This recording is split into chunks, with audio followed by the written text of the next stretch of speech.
Anytime's great for football, but I know when it feels just right. I'm gonna kick back, relax. Watching football on a Friday night. It's Friday! And we're gonna be hard to tame. Eat 'em raw! It's Friday. Coast to coast. The Sea of Fellas Canada's game. We're all packed up to party! And we ready for a fight. Kick back, relax. Watching Friday night football. The boys are all back. Playing CFL football. The game is up for grabs. It's Friday night football tonight.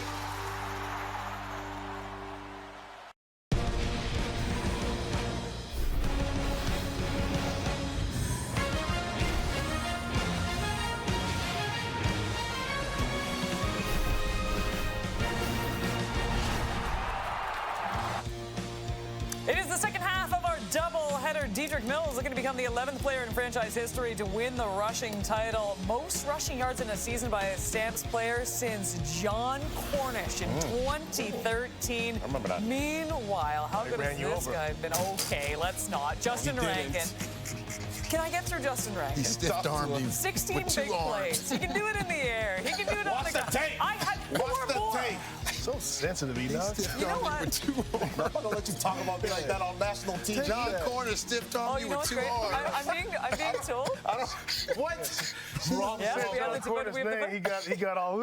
You know what? We were going to talk about the game, but we're teeing up you getting run over by John Cornish. He got stiff-armed with 2 arms. It doesn't exist, Kate. No, it certainly does. Okay, you know what? They didn't let me talk about this, but we've got the Battle of Alberta here, and for the Calgary Stampeders, they need a victory. Look, there are so many scenarios in the West right now that they just need to take care of business. And Mill, like we said about the Hamilton Tiger Cats before their game tonight, look, they got to come out strong. They got to come out hot because they need this W, and that's what they can control. Yes, they need a W, as you mentioned, just like the Tiger Cats did. And just as I mentioned, it's going to be a little bit more difficult than what the Tiger Cats face because these Elks are better, and they're gunning for something. You know, they've been on a winning streak. They're not winning streak, but their last third of the season, they've been playing some better football, and they want to end their season on a victory. So it's going to be interesting to see what these Stampeders can do. Yeah, I love it. I love it, Milton. And I'm looking at this defense that has been on a roll, and I want them to continue doing just what they've been doing because they found certain things that have been working, especially with the injuries that happened with this defense. They are figuring things out. They need the big mo entering into playoffs. Fine-tune some things, work on some timing things, and get out the game. Don't get injured. That's the first thing, too. We were looking at every single Tiger Cat player, and we're like, oh, my goodness, just stay healthy at this point. But for these Elk fans, it was a much better second half of the season, looking to end their season on a high, the third and final installment of the Battle of Alberta from Commonwealth. It's coming up next.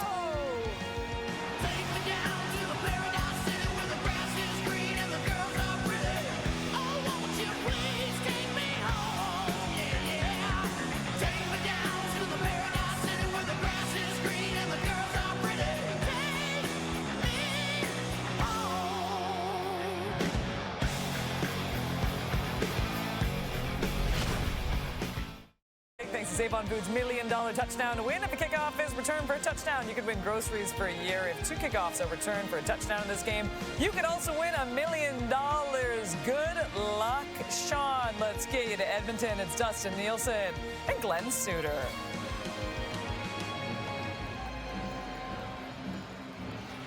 A beautiful late October evening in Edmonton. Plays host to the second half of our Friday night football doubleheader and the final Battle of Alberta this season. The Elks officially eliminated from playoff contention with a loss in BC last week. A lot on the line for Calgary tonight and their star running back, Dedrick Mills. Yeah, Dedrick Mills had his best year as a pro. He leads the league in rushing and was the Calgary Stampeders nominee for most outstanding player. Speaking of nominees for outstanding player, on the other sideline, again, we're featuring 2 running backs tonight because Justin Rankin was the nominee for Edmonton. He's second in the CFL in yards from scrimmage. Mark Killam, his club eliminated last week, but they have won 4 in a row at home here at Commonwealth. Will look to end the year on a 5-game home winning streak, which was unheard of over the last few years. Dave Dickinson, after a 6-3 start, just 4-4 in the second half, but he does have his 6th season with 10+ victories. Calgary won the coin toss, will take the ball to get us started. We've got a split in this season series so far. Calgary winning at home, Edmonton winning that rematch game here at Commonwealth. And for Calgary, if they have any hopes of finishing second in the West and hosting the semifinal, they'll be looking for a victory here tonight against their provincial rivals. Edmonton, of course, looking to play the role of spoiler against a team that they really don't like that much. We are underway. Final Friday night football of the campaign. Thank you very much for joining us. Horton will take this just inside the 20. Short return. Pushes it outside the 30, and that is where he will be stopped, and that is where we will see Vernon Adams Jr. for the first time this evening. Yeah, it looks like Vernon Adams has got his game back. When you look at that Toronto game, pretty good efficiency. In fact, best you can get in the efficiency rating department, which takes care of a whole bunch of different stats. But he threw for over 200 yards, 3 touchdowns, and no interceptions, breaking that losing skid back in Hamilton with a good game, and then backing it up with a good game in Toronto. Calgary has been streaky this year. 2 3-game winning streaks, a 4-game losing streak recently before winning a couple. Now they hand it off to Mills to get us started, and now that's a first down, 12 yards on his first touch of the game. Well, the outstanding lineman nominee for the Calgary Stampeders is Zach Williams, who's going to get a great block right at the point of attack to get things started and get Dedrick Mills, who wants to pad his lead in the rushing title. For the rushing title this year, James Butler plays tomorrow night. He's in second. Actually 16 to start the game for Mills. So even more impressive than we first thought. 1st and 10 from the 48. Back on the ground again. Pushes his way through to the second level. And he has another first down for this Calgary offense. 2 nominees up front on the offensive line. One is Chris Fortin, who is the outstanding rookie nominee for Calgary, and of course Zach Williams, outstanding lineman nominee, started every game this season. And there is your MOP nominee for the Calgary Stampeders, the leading rusher in the CFL, Dedrick Mills. 27 yards on 2 carries already in this one, averaging 5.8 yards per carry this season is Mills. Back to him again. Held up this time, but still picks up 5 yards on that first down. Here's a look at Edmonton's defense tonight. Brandon Barlow up front, couple of sacks. He leads the defensive line and defensive tackles with 34. Tells you he's been active all year long. There's your nominee for Edmonton for outstanding Canadian, Joel DeBlanco at linebacker. And a couple of nominees in the secondary. Outstanding defensive player, Cordell Jackson. Jalen Garnes for outstanding rookie. Blanco, the first overall pick 2 drafts ago, really starting to settle in with opportunity here in Edmonton. 2nd and 5. Vernon Adams hasn't thrown the ball yet. He will now. He finds Alford, who's wrapped up, but he does have enough for a first down. Tackle made by Ford on the play. You know, this year with offenses scoring up, veteran quarterbacks like Vernon Adams, good running game like Dedrick Mills, Justin Rankin on the other side. Boy, every time you see a coin toss in the second half of the season, the team that wins it wants to take the ball, get up early, get their offense on the field. There's an injured Elk on the field. And that is Cordell Jackson, who's just been outstanding so far this season for Edmonton. We'll step away.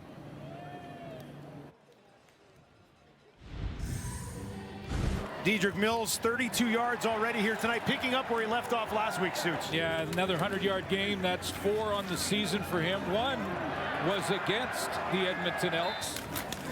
Last time the Calgary Stampeder won the rushing title was back in 22, and Kadeem Carey did it. Cordell Jackson limped off the field on the sideline for now. Didn't look great. Adams with 3 options to his left, looks in that direction, throws more so over the middle, finds Brooks. He's got a first down and takes it inside the Edmonton 25. So the Elks will have to move some pieces around on defense with Jackson injured. Well, the big game for Eric Brooks was the Labor Day game. And if you're going to have a big one, that's a good one to get started for Calgary. Big return in that game, got the offense going, has been close to 100 yards a couple of times since then. become a real weapon for Vernon Adams. There's Jarrell Cummings, who's come in to play safety. They move Jalen Garnes over into Cordell Jackson's spot. Now they'll hand it off. And Mills is wrapped up on the play by Tyreek Johnson. And some pushing and shoving back at the Edmonton 30. Vernon Adams Jr. trying to break that up, settle his guys down.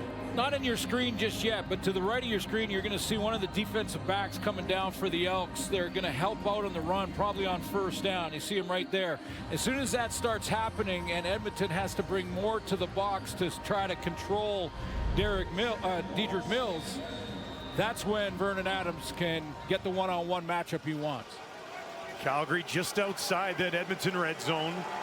2nd and 9. Vernon Adams will have 3 out to that wide side left. Edmonton's going to show a little bit of heat. Adams sits in the pocket, gets it away, finds Tevin Jones down to the 5, looking towards the end zone, and he's stopped just short. Tackle made by Garnes, but a 20-yard pickup for the former Edmonton Elk.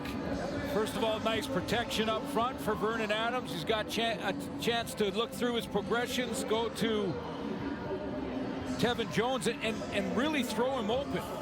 It looked like he had a guy in the zone covered right in front of him. Right there was DeBlanco, but he just threw him inside and threw him open, so Jones had to make that adjustment. 8th play of the drive. Quincy Vaughn into the game. Short yardage quarterback looking to find some space towards the end zone. Did he get there? Yes. Touchdown, Calgary. Quincy Vaughn's 6th rushing touchdown of the campaign.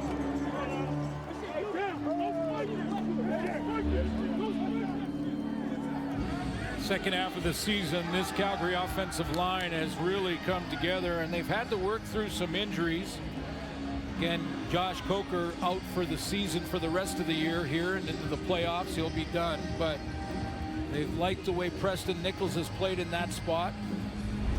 That offensive line getting a good push for Vaughn on the goal line. Excellent start for Calgary's offense. Vernon Adams 3 for 3 on this drive, 44 yards, and Mills 4 carries for 33 yards. So efficient in the ground, on the ground and through the air. Paredes knocks one up. It's an 8-play, 78-yard drive that took about the first 5 minutes of the football game. Calgary on top, 7-0.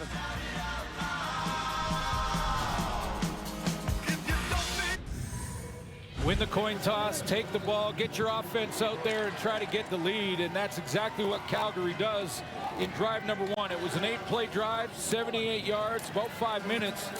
First 2 carries by Dedrick Mills, more 10-plus, 16 yards and 11 out of the gate in this drive.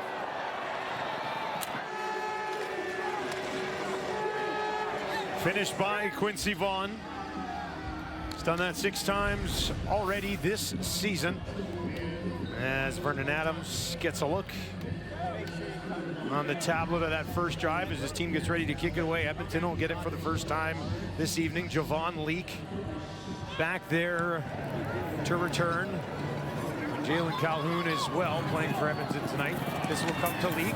Leake trying to find a little bit of space, pushes it out beyond the 35 before he is taken down. And let's give you a look at Cody Fajardo. Well, in his career, he's 500, 5-5-1 versus Calgary, but that includes time with Saskatchewan, time in Montreal. This year, 500 as well, 6-6 on the season. And with the playoff hopes on the line against the BC Lions, just kind of ran out of gas last week. Hung tight in the first half. Yep. 3 interceptions in the second half for Cody in that one. They'll start here on their own 36. Fajardo looks to the right. That's where he throws. He's got a man wide open. Decent enough pickup on first down. That's O.J. Hilaire. Let's take a look at the Edmonton offense. Well, it's the All-Star and Outstanding Player time of year, so let's go through the list. Outstanding Lineman nominee, David Beard, who's played guard and center and guard throughout the season. There's your MOP nominee for the Edmonton Elks, and a brand new contract after the big year for Justin Rankin. in that receiving core. Signed a 2-year extension through the year 2027 a couple of weeks ago. And a big piece for Edmonton to build around. They'll give it to Rankin. Calgary gets him, but there is a flag thrown on the near side of the field.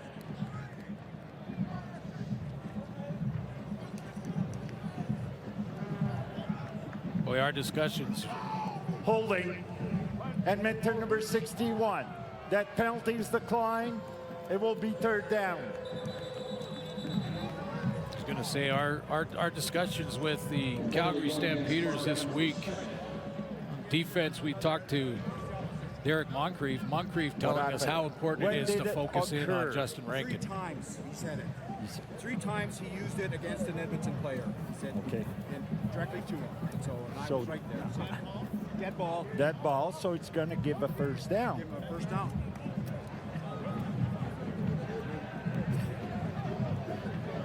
And we believe we've got another announcement coming here from Andre Prue, our referee.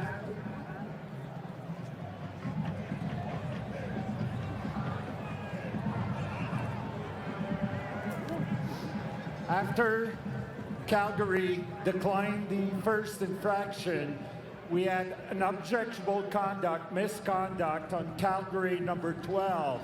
This will be a first down for Edmonton. There's an interesting swing. Clarence Hicks, who's had just a phenomenal season for this Calgary defense, says something, gets the penalty, and Edmonton not only keeps the ball, but they'll have it on their own 51. Dickinson won't like that. So a fresh set of downs here for Fajardo. Has Rankin to his right. He's going to throw it out near side. Julian Grant's had a nice year. He'll be tackled out of bounds by Roberts, who's been busy on that Calgary defense. 8 yards for Julian Grant.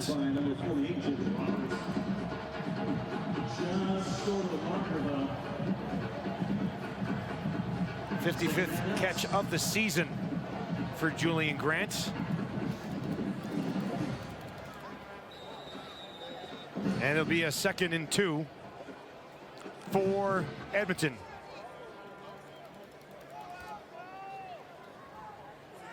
I'd like to welcome everybody from TSN1 who saw Ticats win a little bit earlier. Edmonton trailing Calgary right now 7-0. Good second effort here, and we'll see where they spot this ball. So Hamilton, congratulations, lock up first place in the Eastern Division. They will now host the Eastern Final in the playoffs. Montreal will host the semifinal, and we don't know who's going to cross over just yet. This game will have something to do with that, as will the rest of the games between Winnipeg, that Winnipeg play, Calgary, and BC. Winnipeg gets Montreal tomorrow. Montreal now locked in, as you mentioned, to second in the East. They will host the crossover. That will be determined tomorrow. BC in Regina to take on the Riders. Suits and I will be there for that one as well. It was a first down on a good extra push from Rankin. So they'll work from the Calgary 49. Fajardo gets rid of it quickly. A little bit of a high ball, but it's held onto on the far side by Victor, who's a big target at 6'4". Here's the Calgary D. Nominee for outstanding defensive player was Clarence Hicks this year, and had a great season with 11 sacks. Did get that penalty after the whistle. I'm sure Dave Dickinson won't like that. Derek Moncrief is the President's Trophy winner in Calgary for excellence on and off the field. You look in that secondary. How about Adrian Green's year? Tied for first place in interceptions in the CFL.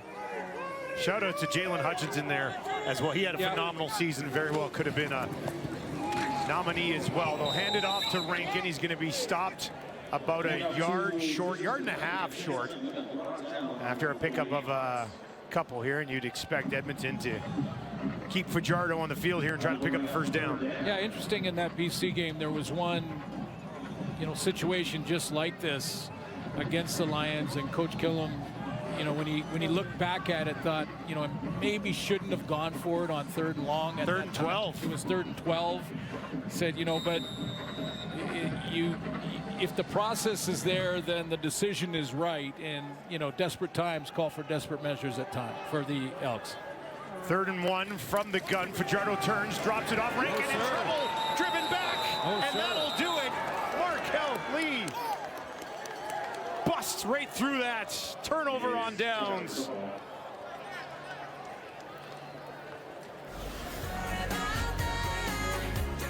Rankin never had a shot at it. Calgary's defense comes up big. I'll get you good. Boy, the Elks have this blocked up nicely, except for one angle by Julian Grant here. He's got to go right off the butt of tight end Mark Evans here. If he gets too wide, Markel Lee can make this play through the gap. You see number 11 just gets a little too wide, and now he can't make that block on the kick out or seal it for Rankin. But they had numbers, and they had the right scheme set up. It was just a bad angle by Julian Grant. Execution letting them down. Lost 4 yards on the play. Calgary will take over on their own 44 with a 7-0 lead. They'll give it to Mills. Mills, as you saw, a flag fly through the screen there. And it's going to be a hold against Calgary.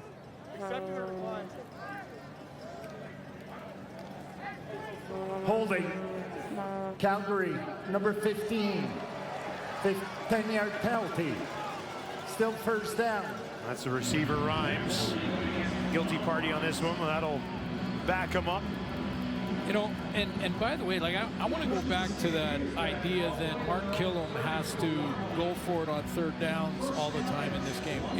He wants to beat his rival. I mean, he wants to finish this season beating Dave Dickinson and the Calgary Stampeders, who are going to the playoffs. And to do that, you go back to conventional wisdom, in my opinion. VA, time, down the field, broken up. J.J. Ross makes the play over the top of Clark Barnes. There's a guy who's come on in the back half of the season. Took a while to sink in and figure out the angles, figure out exactly, you know, what the different drops are for the Canadian football width of the field. And once he got the hang of that, he got his 3 interceptions. Great timing on the breakup here on Clark Barnes. High points it, knocks it out of there. And a nice addition to this team out of Western Illinois. There is an injured Calgary Stampeder on the far side of the field. And we will step away. Calgary facing a 2nd and long.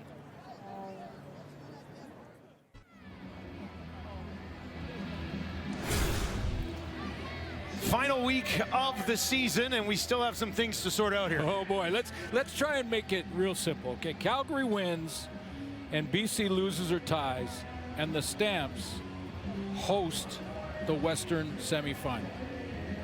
Calgary will stay in the West no matter what.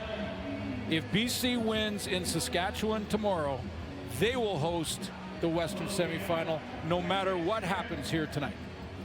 How's that? Did you have that written down? I did. You're reading that. I was just saying, oh, that's not off the dome. You had to have that written down. So, yeah, basically, Calgary can only finish 2nd or 3rd. Winnipeg can only finish 3rd or 4th. BC can finish 2nd or 4th still if it is a 3-way tie. But let's just get through this game. We'll reset it tomorrow. Both games for you, of course, on TSN. Vernon Adams, one thing on his mind right now, winning this football game. He's got a 7-0 lead. He's got a 2nd and 20.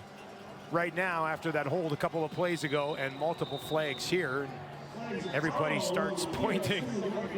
Illegal procedure. Calgary, number 67. 5-yard penalty. It remains 2nd down. A great year for Zach Williams, but not on that play. Yeah, one of the few guys up front, Christy Nakanu as well, but one of the few guys up front that played every game in the same position. But both teams kind of got to hit the alarm clock here and get dialed in. 2nd, 25. Get it in the hands of Mills. Usually a good idea. They'll push it up that far sideline. Eventually forced out by Barlow, among others. And Calgary will be forced to kick it away. So they don't do much with that turnover on downs from Edmonton. They'll have to kick it back to them as the league goes back. Settles in to return this one. A couple of return touchdowns this year. Been a while, though. Overdue, I would say, for Javon Lee. Outstanding special teams player nominee for the Elks. Pass it with the kick. 39-yard kick. Leak broke one tackle and finds the 42. Been an interesting year for Mark Killam and Cody Fajardo, working together and getting this franchise possibly back on track. For more on that, let's send it down to Tom Gazzola. Thank you, Dusty. Heading into this week, it was interesting talking about Cody Fajardo and Mark Killam and how they both admit that they see the game in a super similar fashion. And Killam said, you know what, I just really resonate with Cody. We told Cody that. He kind of chuckled. He said that reminded him of something that happened a couple of weeks ago. They had an offensive meeting. Killam was not in it. In that meeting, Cody had his message for the team, and then they went on the field. Killam strolled up to the offense, had a few things to say. The offense looked at Cody and said, what is going on here? Killam said the exact same thing Fajardo had in the meeting prior. And when we also talked to Cody in regard to this, he goes, you know what, I think both of us see the game in a screw you, just watch us fashion. And I had to clean up the wording there. It was a little bit more expletive laden. Yeah, Tom, it's so true. And yeah, you know, with a chip on their shoulder, right? I mean, both guys have been told for a long time that, you know, they're not good enough for this role or that role, and certainly a tough season for Cody Fajardo after sort of, you know, the decision that was made in Montreal for Davis Alexander. And Cody looking to throw here, might take off. There is a flag as he busts out of the pocket. He's close to a first down. He'd have it, but we'll have to pick up what this flag is. But, you know, he said it's been one of his most challenging years, and at the end of the season, illegal contact on receiver, Calgary number 25. This will be a 10-yard penalty that will result in a first down. Penalty was longer than the run, so they'll take the penalty. But he's going to talk to his family at the end of the year and thinks that, and I would agree with this, he has a lot of football left in him. You know, and this, it really stabilized the position. His steady leadership style has really made the difference for Edmonton. And that's not to say that Trey Ford, his career is over. Maybe over here. You never know. Yeah. See, in the offseason, Mark Killam didn't want to discuss that this week. Said we're preparing for our final game and want to win it. But I think Cody will be back. I hope so. Here's Fajardo, fakes a toss to Rankin. Now he gives it to him, bobbled but caught. Rankin makes another move, takes it down to the 30, and he's got a first down for the home team here tonight.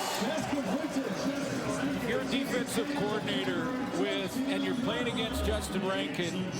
You have to cover him if he leaves the backfield.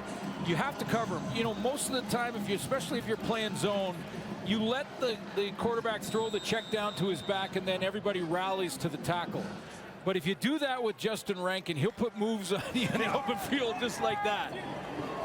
Beat two guys to pick up 13 yards on the play. Edmonton inside the Calgary 30. Now they'll hand it off to Rankin.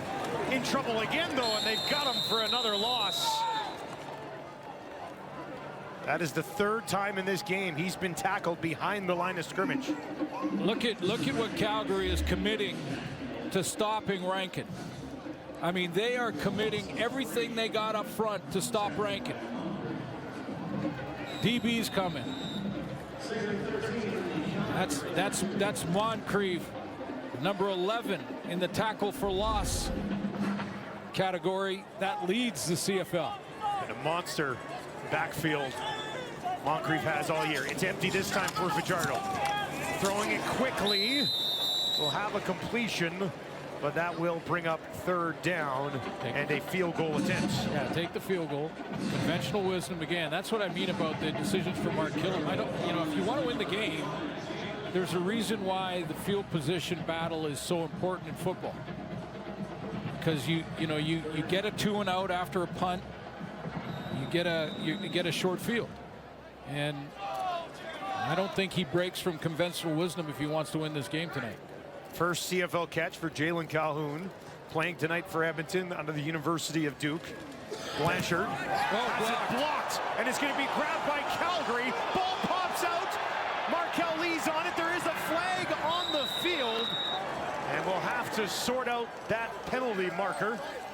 Blocked kick by the Stampeders defense. Well, that's saying something when you've got a kick that's that close. Usually on the close field goal attempts, the ball pops up pretty quickly, and it's almost impossible to block, even if you get a little penetration at the line of scrimmage. But not so for Miles Brown in this one. He goes right down Main Street, gets the hand up, and gets a piece of it.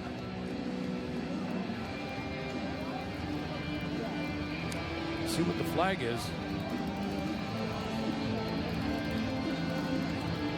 The longer field goal attempts are usually those lower. You're gonna drive it a bit, right? Yeah, you have to put a little bit more behind it and drive it. But he's going to come right down the A gap here between center and guard. Excuse me, it's B, between guard and tackle, and gets the right hand on it. He just bullied his way through there. Yeah.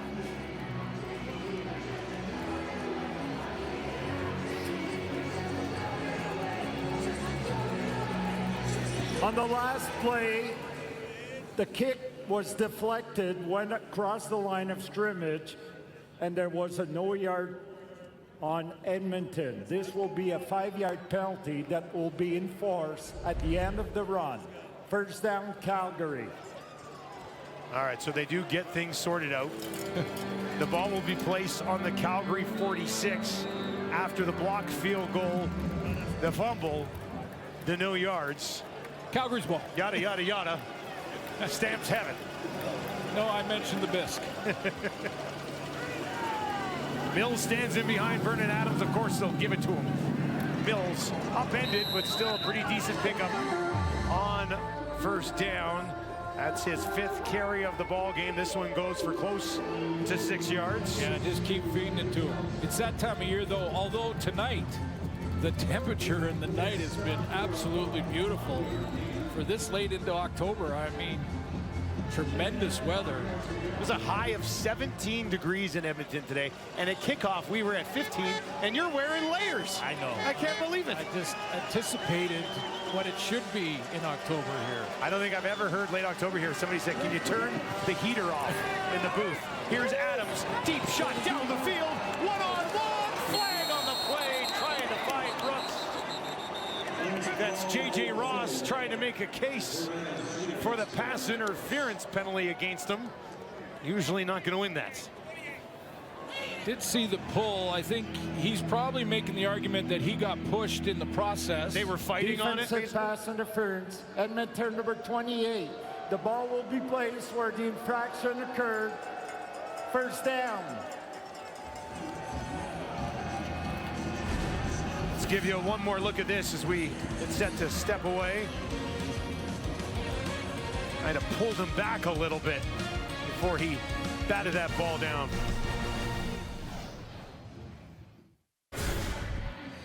Second quarter action coming up here in Edmonton. The Elks shut out in that first quarter, 7-0 Calgary leads, and well, Dedrick Mills is doing his thing again here, isn't he? Yeah, 39 yards for Dedrick Mills. He now has 1379, so he's trying to pad that lead heading into this final week of the season and win the rushing title. First time since 22 for a Stampeder to win it.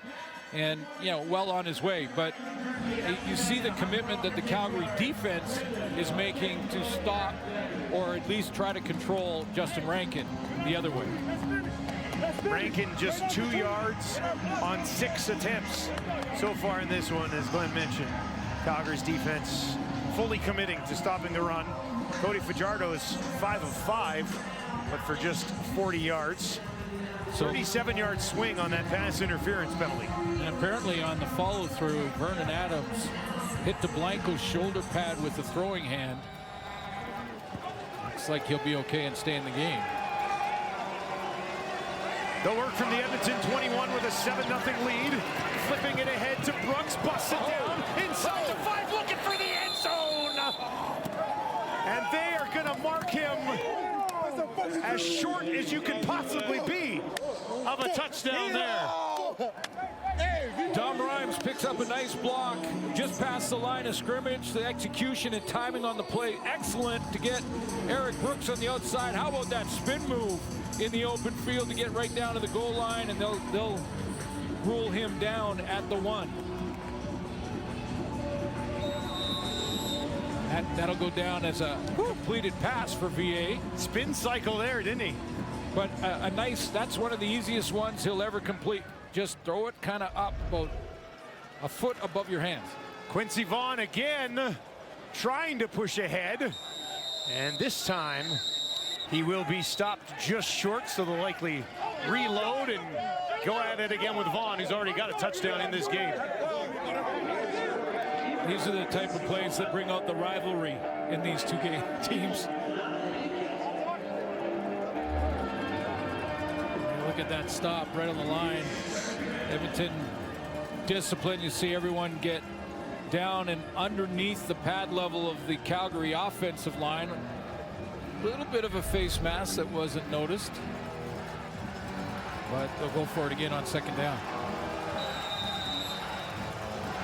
Calgary looking for a comfortable lead here early in the second quarter.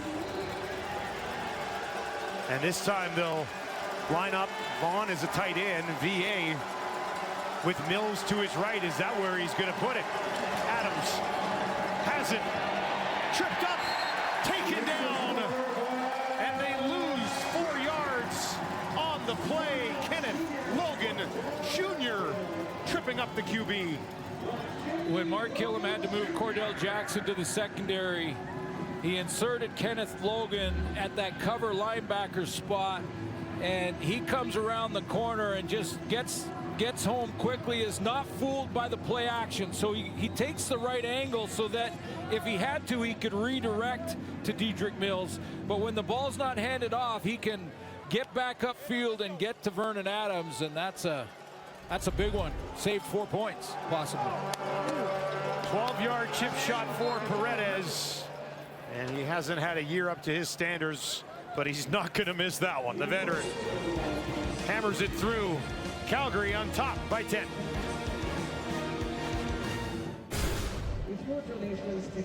He played for Edmonton last year, down to Calgary, making a major impact on that defense. For more on Moncrief, let's send it back down to Tom Gazzola. Yeah, Dusty, and Derek Moncrief coming into this game, he knows that the Elks aren't going to go down without a fight against the provincial rivals, and he said the key to tonight is stopping Justin Rankin. You said it. They played together last year. They know each other well, and he knows that Justin Rankin can make something out of nothing. He says the key is to get to Cody Fajardo, make things muddy for Fajardo, and then when he gets the ball to Rankin, trust the guy beside you to make the play on Rankin and don't allow anything. Many hats to the football as you can get when it comes to Justin Rankin. And Derek Moncrief with 11 tackles for losses. Here's Fajardo, a deep drop, bouncing around the pocket, on the run, out to his right, can't find anybody, has to throw it away. And he's the first to double figures in tackles for losses since 2018. Guess who did it back then in 2018? Trivia question from my partner. Is he on our panel? I will give you the hint that he is, yes, in fact, on our panel. Milt Stiegel. No. Enoch Mwafa. Yeah. Enoch got it back in 18. Double figures in tackles for losses. And for a guy like Moncrief, it's not, getting to the backfield because you're a D lineman and you're going on a pass rush anyway. It's anticipation, it's film work, it's when those little swing screens come outside. He's talking to Baron Miles right now on the sideline, but when those swing screens happen, or the little bubble screen to a slot back, when you are studying your film and your video and you're seeing it develop and you get there before the play can get going. And that's how you get double figures in tackles for losses. Enoch will tell you that. Ivy, starting left tackle, off the field. Fajardo looking to throw in a 2nd and 10. Near sideline. Finds middlemost. Moncrief is there to help on the tackle. But that'll bring up 3rd down, and they'll have to punt it away here. So it's all about recognition. So you jam your guy, take away that curl. As soon as the ball is not thrown to that curl and it's thrown underneath, then react up to the football, make a clean tackle. And Moncrief's been doing it all season long for Calgary. And I want to thank him for making that tackle right after we featured. 11 tackles for a loss, 6 knockdowns, 2 interceptions, over 60 tackles. Big touchdown year. As well. Huge kick, high kick. That'll bounce. And that bounces out at the 1. You don't say it very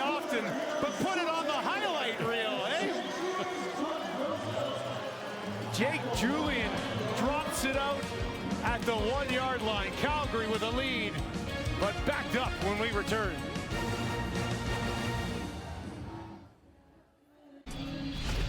Welcome back to Edmonton. I believe the number is 158.3. That's the perfect quarterback rating, right? Yeah, quarterback efficiency rating, and there's all the stats for a quarterback that are combined in finding that rating. It's a complicated mathematical formula, and VA against Toronto was as good as you can get in the quarterback efficiency rating. Did not throw an interception, 3 touchdown passes, over 200 yards passing. He averaged 15.2 yards per attempt in that game last week. They'll hand it off here to Mills. Mills gives them a little breathing room. Mogensen first on him. And they'll give him 4 yards up to the Calgary 5. So second time in his career that he's over 4,000 yards passing. Early in this game he passed that mark, and this is an opportunity for Vernon Adams to erase all the caveats that happen, or all the buts that happen when it comes to discussions about Vernon Adams. Vernon Adams is great, but he has this game. Or Vernon Adams, my caveat is that, well, he struggles sometimes. He's high and low and all that. He goes deep into the playoffs, into the Grey Cup. All that goes away. Throwing here from his own end zone, has Rhymes, and a big first down. They'll take it out beyond the 25. And this is what he's capable of. And what he did in Toronto is what he's capable of. First half of the season, this was VA just dropping back with confidence, stepping into a throw and fitting it into a tight window on a bender route. I mean, this is one of his top receivers in Dom Rhymes, just around the linebackers, in front of the DBs, and the ball right where it had to be.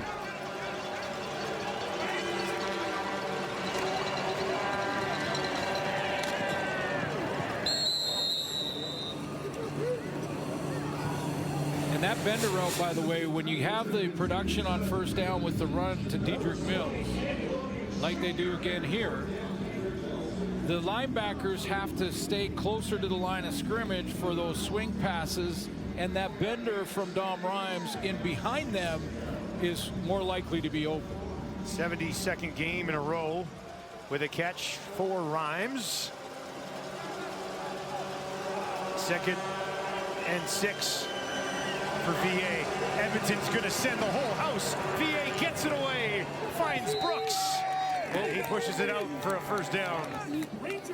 Now that's all about recognition. So Vernon Adams saw what you saw, Dustin, which is blitz coming for the Edmonton Elks. They're deciding to load it up and send the blitz. Okay, so Vernon Adams knows, can't block them all. Got to get it out of my hands. And he does in time. And it's this one right here. In the slot. Blitz beater, get open quickly, get your head around, and make sure you're available. Nice pickup by Brooks. This drive started on the Calgary 1. Adams, pump fake, has a man wide open over here on the left, and he finds him. It's Brooks. Brooks with a little burst, and he's got another first down. Late hit. And flags for the late hit out of bounds from Kenneth Logan Jr. Don Rhymes getting in his face. And VA, the leader, gets in there and just, yeah, well, let's do it on the field. Major foul, unnecessary roughness, Edmonton number 20, 15-yard penalty from the end of the play, and a first down Calgary. Yeah, it wasn't malicious by any stretch, but it was late. He's out of bounds, and then that extra little push. That one little push there, right? Yeah, well, and what happens when both players running that fast, that little push can mean he goes flying into the bench, and correct call to be made on the field, and throw the flag for that. And this drive started at Calgary's own 1-yard line.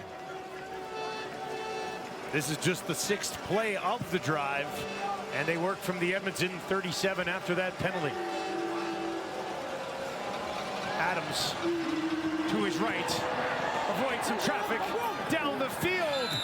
Mills had fallen, never really could get an opportunity to make a play on it, and that'll bring up 2nd and 10.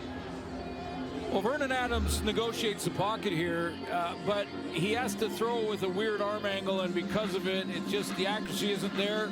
At the other end, he's got a tailback running a go route, and he tries to redirect, and he can't gets all twisted up there, and Dietrich Mills. Vernon Adams paid the price there, a couple of shots.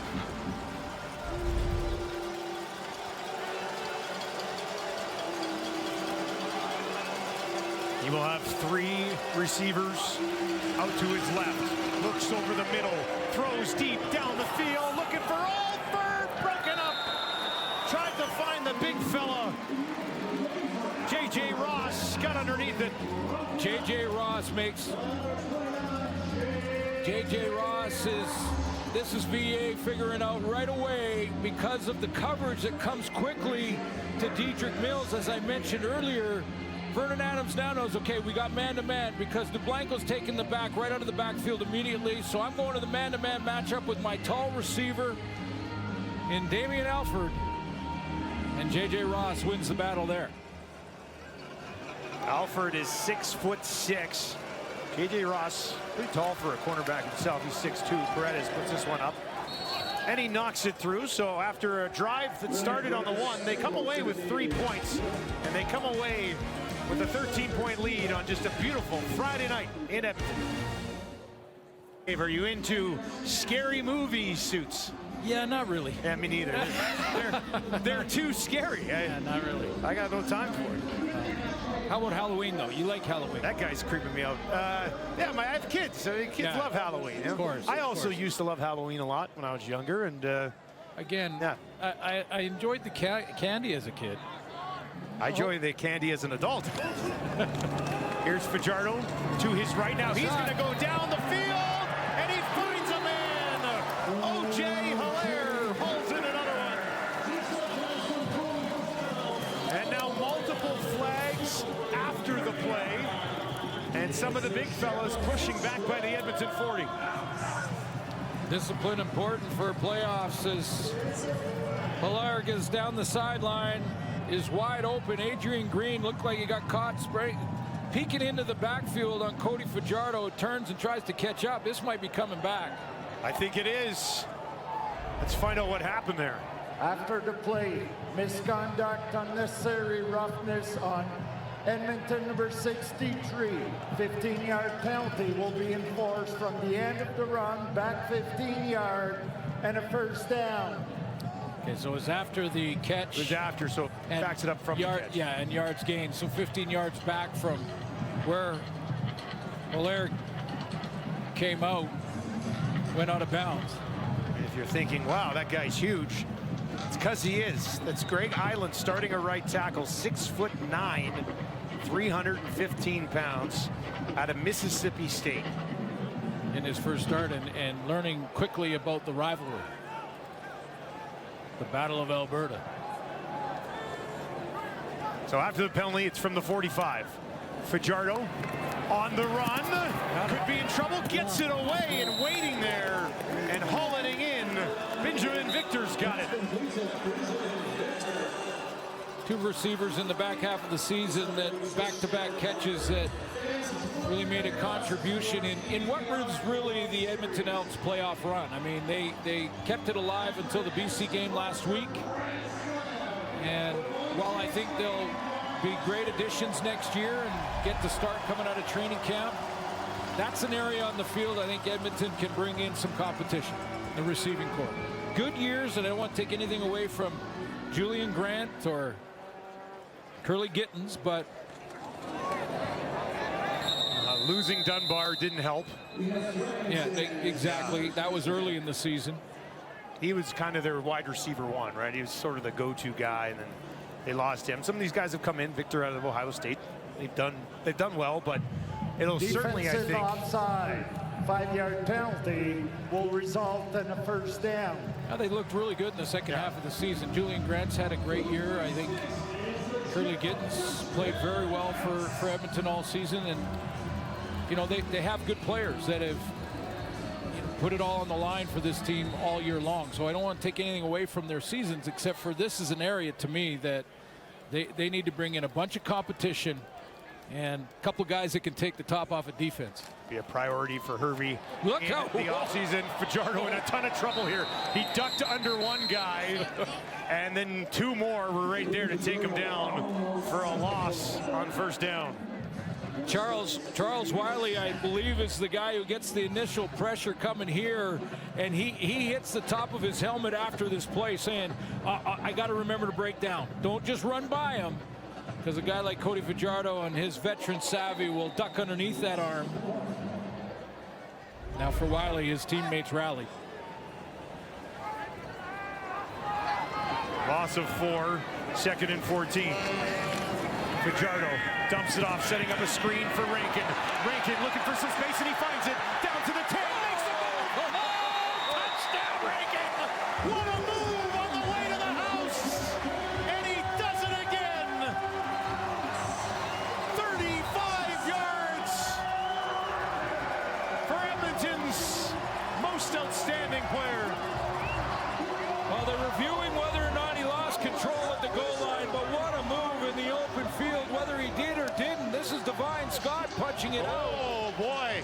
Now, I think he recovered it in the end zone anyway, in real time.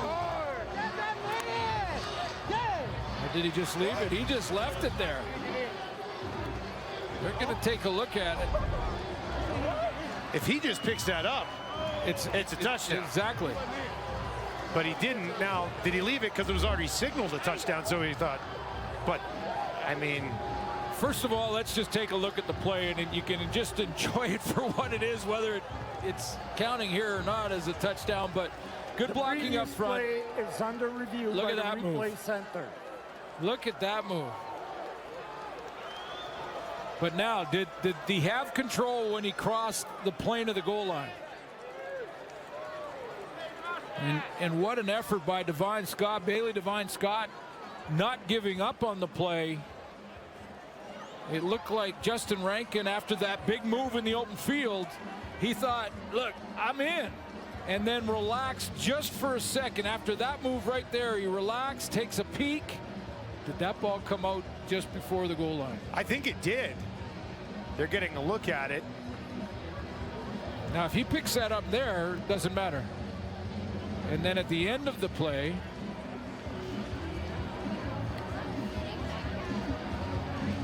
so that's bouncing around now. He doesn't pick it up. No Edmonton Elk picks it up, and Calgary Stampeder does. It's tough to get the number from that's this. That's Delaney Robinson, I believe. Okay. Who picked it up and pointed right away. It's going that way. So a good heads-up play by Robinson.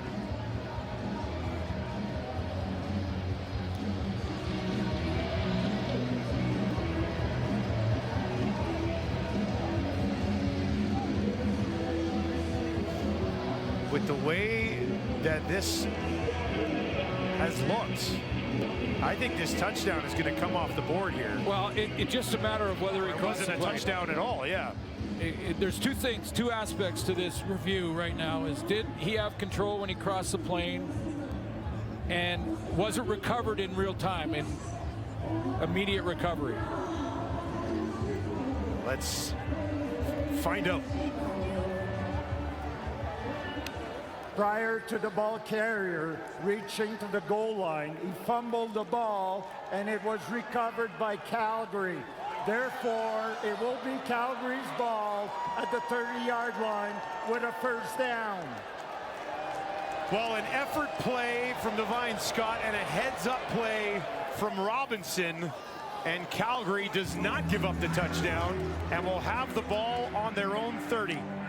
Former University of Regina Ram getting his second start at the boundary corner, goes immediately to the recovery. But it looked like Edmonton's almost their entire offense walked right past the ball thinking that it was signaled a touchdown. Yeah, they all ran by it to celebrate the touchdown. Calgary picks up the ball, and now they've got it. What a turn of events here. They'll hand it off to Mills, who's been quiet since a really good start to the game. 6 yards on that one for Mills. Rankin was right on top of that ball. All he had to do was pick it up, and it would have been a touchdown. Yeah, you know, and he obviously thought that it was signaled and the play was over, which is why he didn't immediately recover it. It, you know, bounced at his feet twice.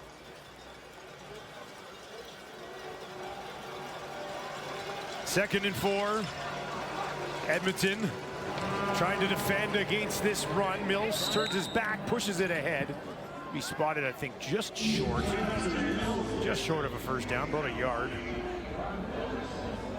Just a little bit of what Edmonton has gone through this season in a nutshell. You know, some great performances. That was an unbelievable screen pass run from Justin Rankin.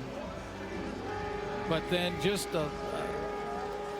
drop the focus for a split second. Pushing it ahead, and that will be a first down for Calgary with just over 3 minutes remaining here in the first half. But here's the lesson in that play. The lesson, if you're a young football player watching this game, don't ever quit, no matter what. Rankin was crossing the goal line. He was about to take a step to cross the goal line, and Devine Scott punched it out. Great effort.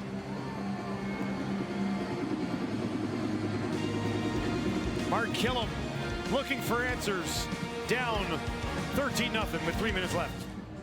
Grand slam of all halftimes coming up. I like that. Why? I mean, it's been a great game. Yes. We get to break that down, and then we get to break down the earlier game, and then Winnipeg, some interesting decisions for their game against the Alouettes tomorrow. You okay, Chess? Good. Looking at it. What are you looking for?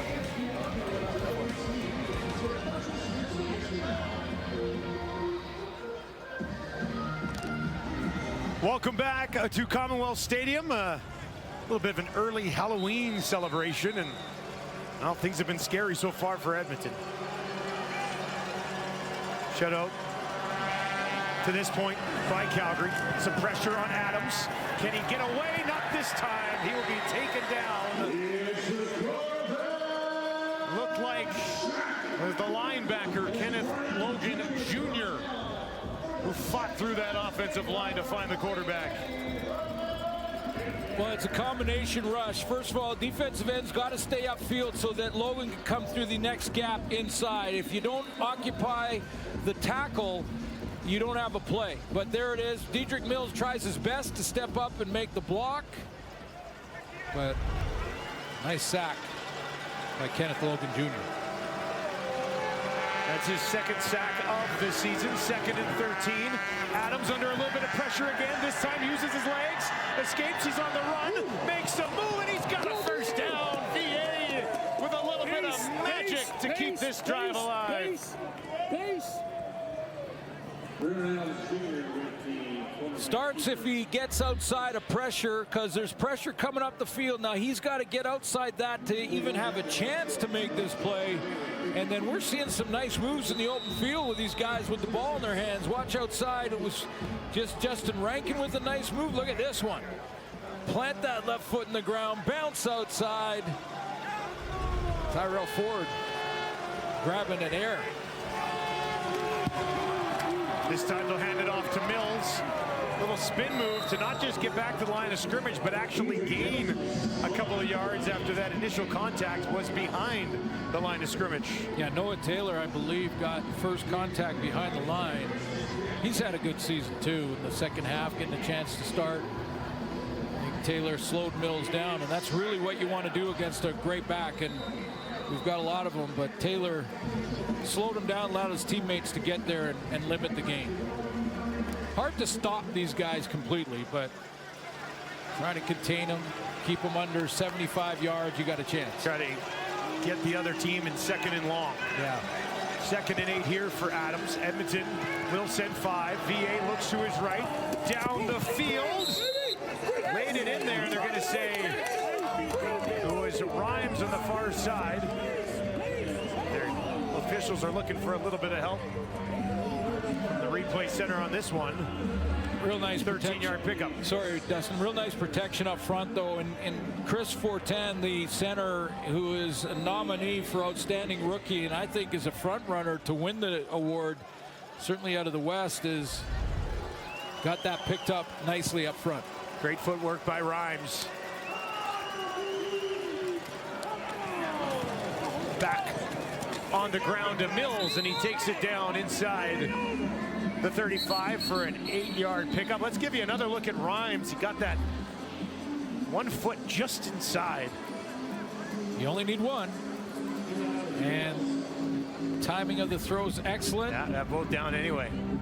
The left and the right toe. Used to do that at the curb, right? Playing catch out in front of the front yard, right at the curb. One toe in.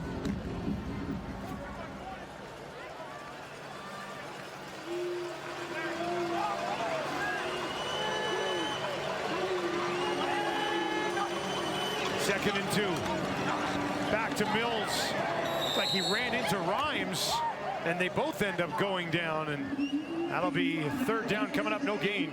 Yeah, Shaylin Garnes was creating a bit of a Rhymes blockage there. He took on Dom Rhymes just off the line of scrimmage and then started driving him back a little bit, and he got right in the run lane.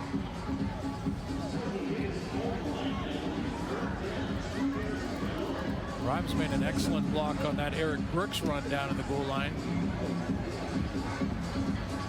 earlier in the game.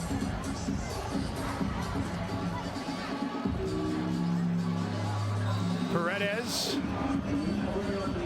out on the field. This will be about a 41-yard attempt.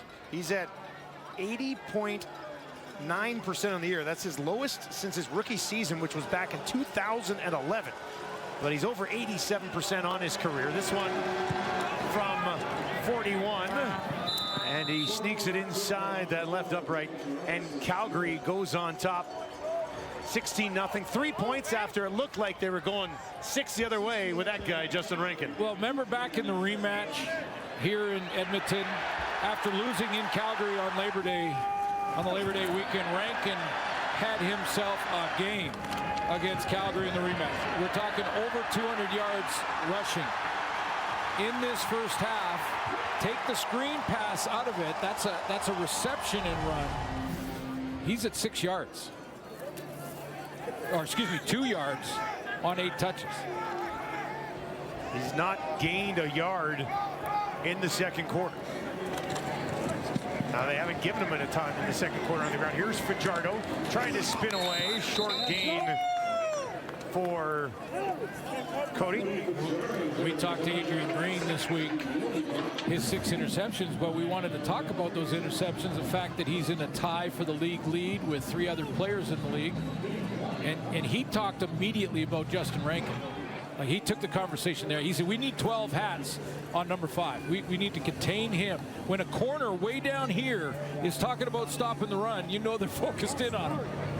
Fajardo throwing here near side. Julian Grant will be held on to by Green. Big Hill in there as well, but that extra effort will give them a first down with 32 seconds on the clock. This is the type of play that Green has taken at least half, maybe 4 of his 6 back, and a couple for touchdowns. When you run those deep outs, better be on time.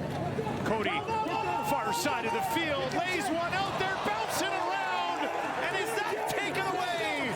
Jalen Grant has his 3rd of the season. He's going to run it back to about midfield. And another turnover for the Double E.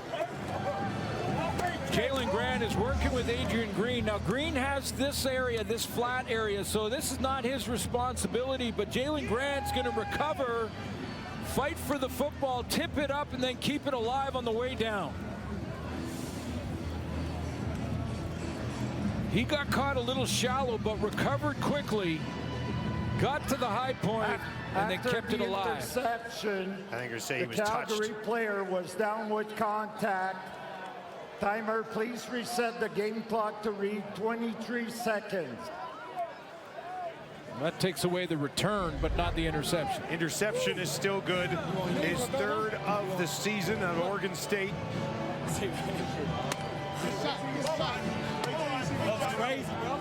There's a guy who's not happy at this moment.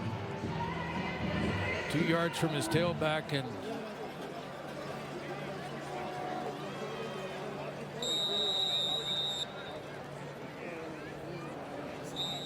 Calgary Stampeders this year, when they're on the right side of that turnover give-takeaway category, they flat out win. That's it, 9-0 when they win the turnover battle. And they're up in this first half at +3 and have the 16-0 lead. And Edmonton, who has one of the better turnover ratios in the league, struggling in the second half last week with 3 interceptions and 3 more turnovers in the first half this week. Vernon Adams and his Calgary Stampeders with a convincing 16-0 victory on the road. Offense has done a pretty good job. Defense has not given up anything just yet, and once again, a big part of that, Derek Moncrief. 12 hats to the ball, that's what he said. Make it muddy, as Tom mentioned earlier in the half, for Cody Fajardo, and then when he throws it out to Rankin, 12 hats to the ball. And he's standing by with Tom Gazzola. Thanks, guys. Yeah, Derek, hold the Elks like that to no points. Take away what was a touchdown and get a last-yard play like that, and then the last-second interception. What does that say about the way you guys' defense is performing? Now, we're just coming out focused right now, just trying to execute on all 3 phases. We just got to hold up our end on defense and try to get the shutout and get the win. How about the emotions? Because I know there was some chippiness there. Do you have to keep that in check in this last half of football? Oh, yeah, for sure. You always got to have discipline. You always got to have poise. And it's all about just playing football and just playing hard for 4 quarters. Appreciate the time, Derek. Yes, sir. Thank you. All right, Derek Moncrief and the Stamps up big on the Elks, 16-0 at the half. Let's head to Kate and the panel. Tom, that panel would be Enoch Mwamba, Davis Sanchez, Milt Stiegel, and a very nice start by the Calgary Stampeders. We said it in the Hamilton game. We said it in this game. These teams need to take care of business, and so far, that's exactly what they're doing. And when it comes to the Calgary Stampeders, I think we all noticed at the beginning of this game, they were really containing one Justin Rankin. And that's what you have to do when you're playing Edmonton if you have any shot at victory. But then Rankin, and you know what? He had the most incredible move there. What? But then just lost the concentration for a little bit. A great play by the Calgary Stampeders as well, but overall, I mean, that was the best shot for the Elks in the first half. Yeah, absolutely. I mean, you look at Justin Rankin, he's one of the most exciting running backs in this league, and there's a lot of really good ones, especially this year, that had great seasons, but when you look at the body of work that he has and the amount of moves that he possesses and the different things that he can do, he can beat you off. Oh my, look at that. Oh, he just undressed the DB right there. But the ability to have the speed to hit a home run anytime and to be able to run through defenders as well. He can do that any night. And just like you mentioned, Kate, a lot of games that we watched with this man in the backfield, okay, Justin Rankin's not going to have a game. He's not going to have a good game, and it just takes one run with this man, and he can always make it to the end zone. Yeah, I just want to see, for me, I want to see Vernon Adams not turn the ball over, take care of the rock, and get this offense rolling. And I think he'll probably play through the third quarter. If they can get a decent lead here, I get him out of the game, show something in the third quarter, and get him out. But, by the way, if we're ranking these running backs, see what you did. I'd like to see him in the playoffs, like you talk about, in that bad weather at this time of year, because he shows he's powerful. Then you saw his juking ability. He's a special dude. It's been fun to watch this year. Yeah, both of these running backs are pretty good. Absolutely. You talk about Rankin, some of the moves he has, explosiveness. I think it's 3 touchdowns over 55 yards for a running back. That's impressive. And also Mills, once again, is having a good, solid first half, 66 yards rushing. And he, like I said this in the pregame, he's going to be their guy that's going to carry them to how far they can go when they get to the playoffs. Vernon Adams is playing consistent, and that's what they need him to do. Not turn the ball over, but it's going to be Dietrich Mills because he's so powerful, not only running the ball, but catching the ball out of the backfield, and he gets going downfield, and none of those DBs and smaller linebackers. We know Enoch would have never wanted to tackle him, so once he gets those shoulders going downfield, he's a tough man to tackle. So good for these Calgary Stampeders, taking care of business so far. I'm going to put it out there. Do we see Trey Ford in the second half? Ooh. I think so. You think so? I think so. I think they need to see him. He hasn't played in how long? I would put him out. I would put him out there. You need to kind of see. Do they need to see him? You kind of got to see what you have. Another example of what you know what you have in Cody Fajardo. You kind of want to get another sample of what you have in Cody. And then what you have in Trey. Yeah. You're not agreeing. I mean, I think they've given him enough games. I think they know what they have. I thought you was about to say, I think they're giving up on him. No, I mean, that too, but they gave him enough games. I think they know what they have in Trey Ford. It's going to be interesting to see who they put, Trey Ford or their other quarterback. I mean, they have nothing to lose at this point. No, they don't. Exactly. So, I mean, I wouldn't be absolutely shocked, but in the meantime, Calgary Stampeders needing to win this one. Pardon me? Evaluate your assets. I agree, and these are my assets, and they're great. We got more coming up after this.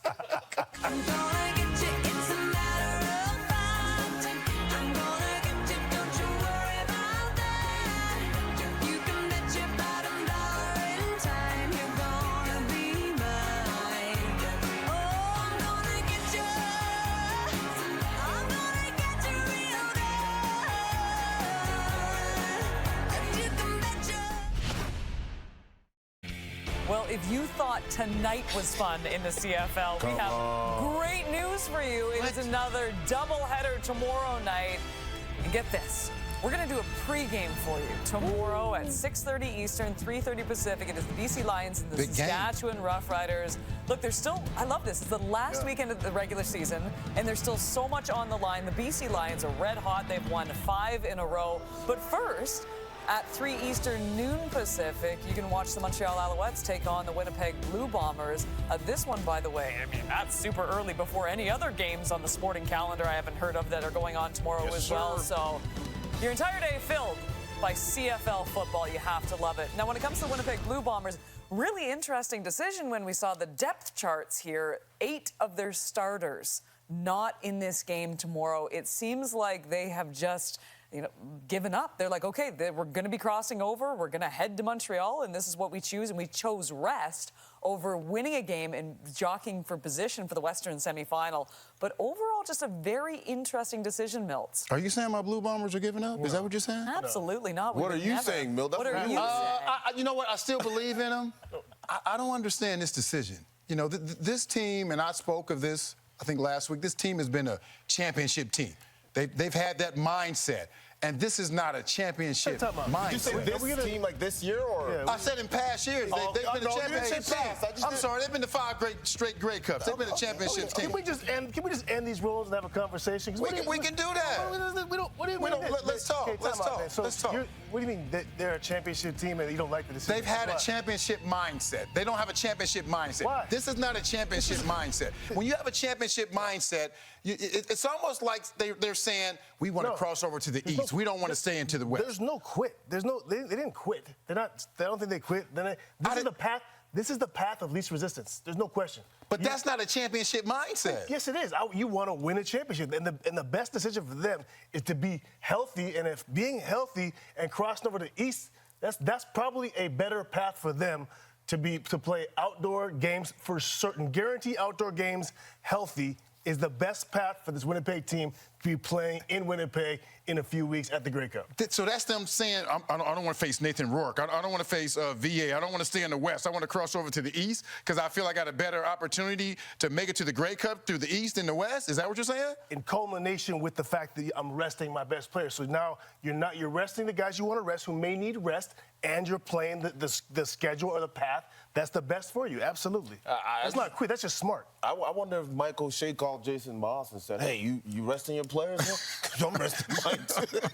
But, yeah, I mean, I don't know. I don't know why you're What would you do? Players. What would you do, Eno? I'm playing my guys. I don't think you've played well enough this season or to prove that this is the team that you're going into. Yes, you might want to say that, hey, look, this is as veteran a team as can be in the CFL. But at the same time, this isn't the 5 years that you talk about going into the Grey Cup. That's not the season that they've had. It hasn't. But if Winnipeg makes the Grey Cup, they're going to be in the visitors' locker room. Brad Foddy, who's been the equipment manager there forever, he's going to have to go to the visitors' locker room. With his shorts. Don't do that to Brad. We got a 16-0 ball game. Back to Edmonton after this. Love you, Brad. As Foddy.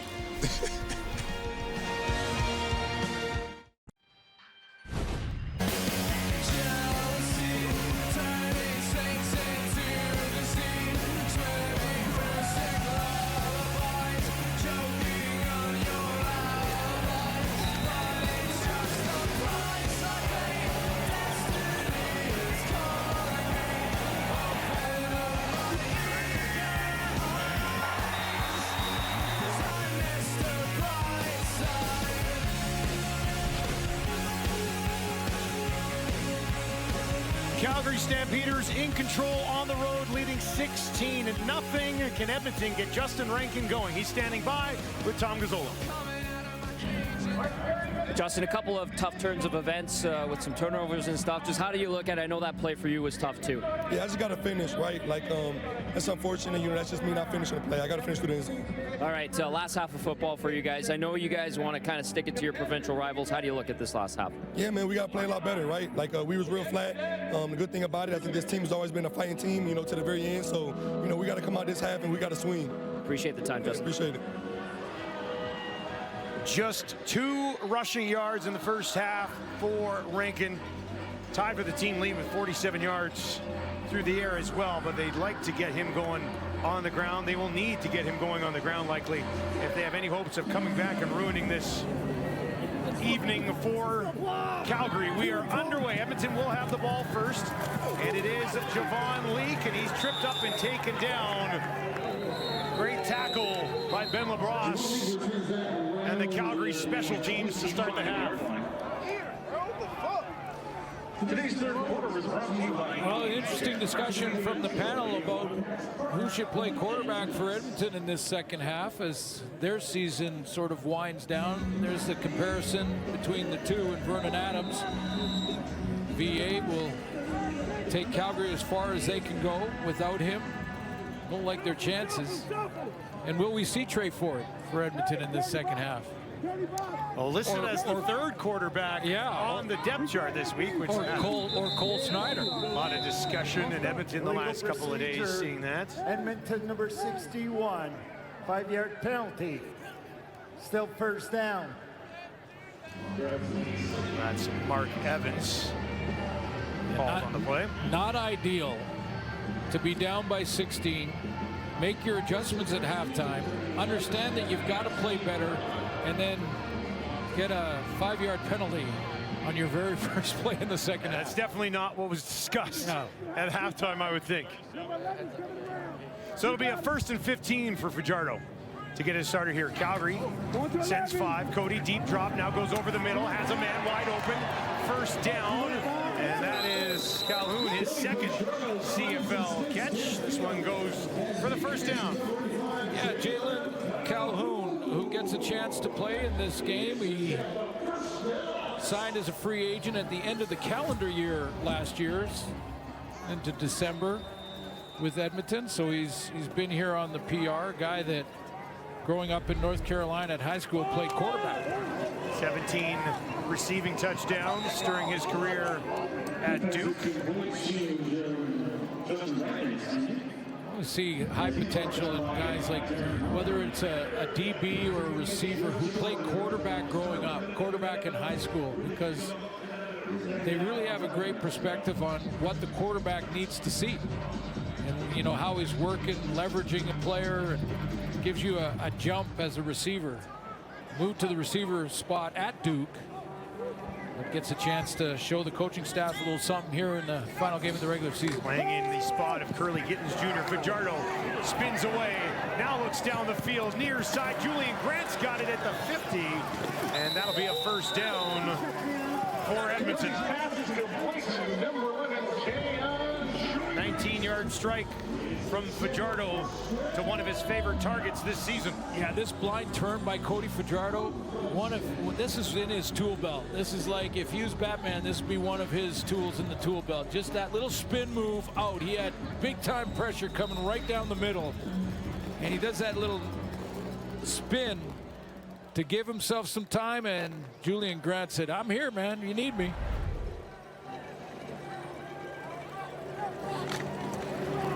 This time they'll give it to Rankin. Found some positive yardage finally. They'd got him in the backfield multiple times in the first half. Well, listen, the way that Edmonton can, use Rankin, even though he might not be running like he has all season, use him in the play action game. Use him in the screen game. We saw the big run in the screen game. Get him out into space. There's a lot of different ways you can get the ball in his hands without just handing it off between the tackles.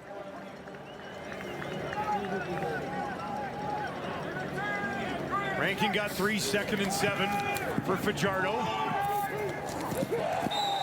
incomplete, trying to find Middlemost, but Moncrief there in coverage. And looks like Julian will come out to hold. A little hitch, and look at the quick close by Moncrief. I mean, he closes so quickly.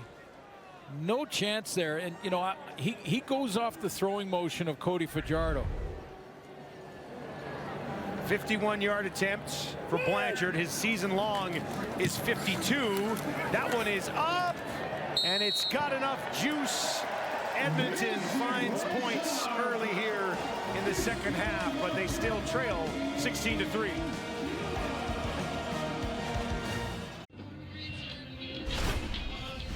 Well, Vernon Adams Jr., most importantly to him, he had a 16-0 lead at halftime and looked pretty steady in that first half. Yeah, he did. You know, he got Dedrick Mills going early in the first quarter with a couple of good runs on their opening drive that ended in a touchdown. So he had the lead early in this game. But some real nice throws. This was a great run and a nice move in the open field, but some real good throws on the bender routes. Number one to Dom Rhymes in that first half for a first down. They started one drive from their own one and got it all the way down the other side of the field. Calgary looking for their third three-game winning streak of the season. They'll give it to Mills, breaks a couple of tackles, takes it down inside the 50. There is a flag back at the Calgary 45, and Vernon Adams Jr. is already taking a couple of steps back.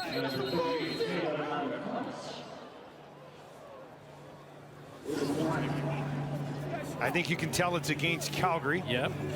Dave's reaction. Calgary number 65, 10-yard penalty. First down repeated.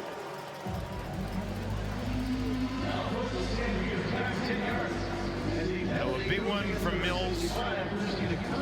Wiped off the board. It was a 25-yard gain. It's going to come back the other way. Nakanu, the guilty party. Yeah, Chrissy Nakanu, and it was holding on Mogeson.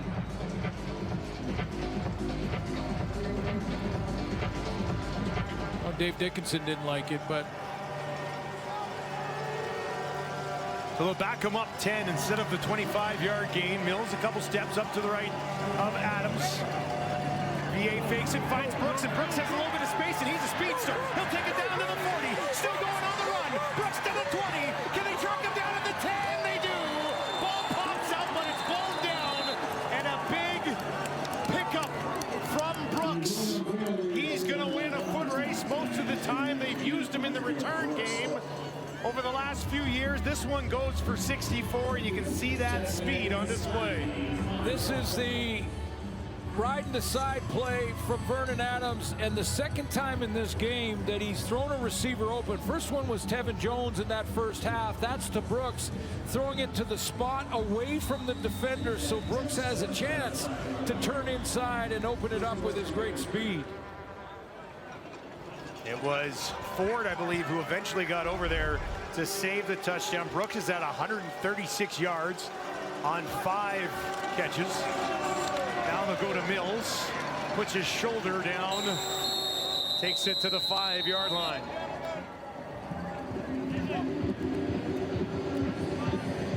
RPO type play, run pass option, or as Dave Dickinson likes to call them, the run pass option, where the quarterback or the tailback can run it. Stop it here. Defender was on the outside shoulder, and that's exactly where the placement of the ball was, to the inside, to give Brooks a chance to open up that way and take off and get on his horse. Second and goal for VA from the Edmonton 5. Feels some heat, trying to escape, stays on his feet, spins to his left. Look at Vernon Adams here. Now he just tosses it ahead, and they'll be down inside the 5. That is a lot of running around for just a couple of yards to Dom Rhymes. Well, and I think it's a good decision, even though Dom Rhymes might be saying, well, wait a minute, this was just who's going to get tackled. That's what you do for your quarterback. Yeah. Here, give it to me and I'll get tackled. Either way, they were going to get him on the same spot. But a good decision, you know, take as many hits away from your starting quarterback as you possibly can. Got an Edmonton Elk down after the play.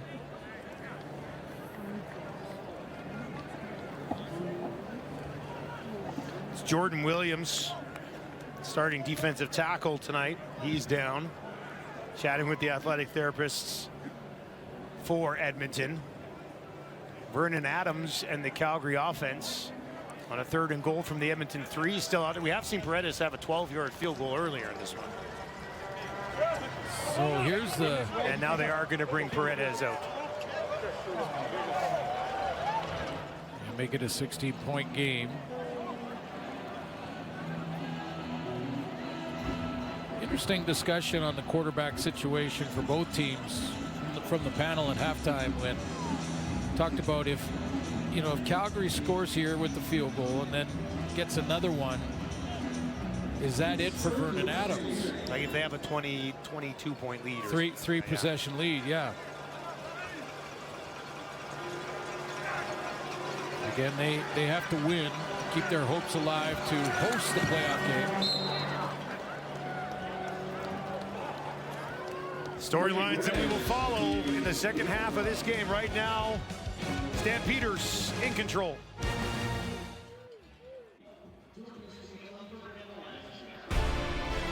Well, as we get set to wrap up our Friday night football doubleheader, we've got another one coming your way tomorrow. Alouettes and Bombers will get us started.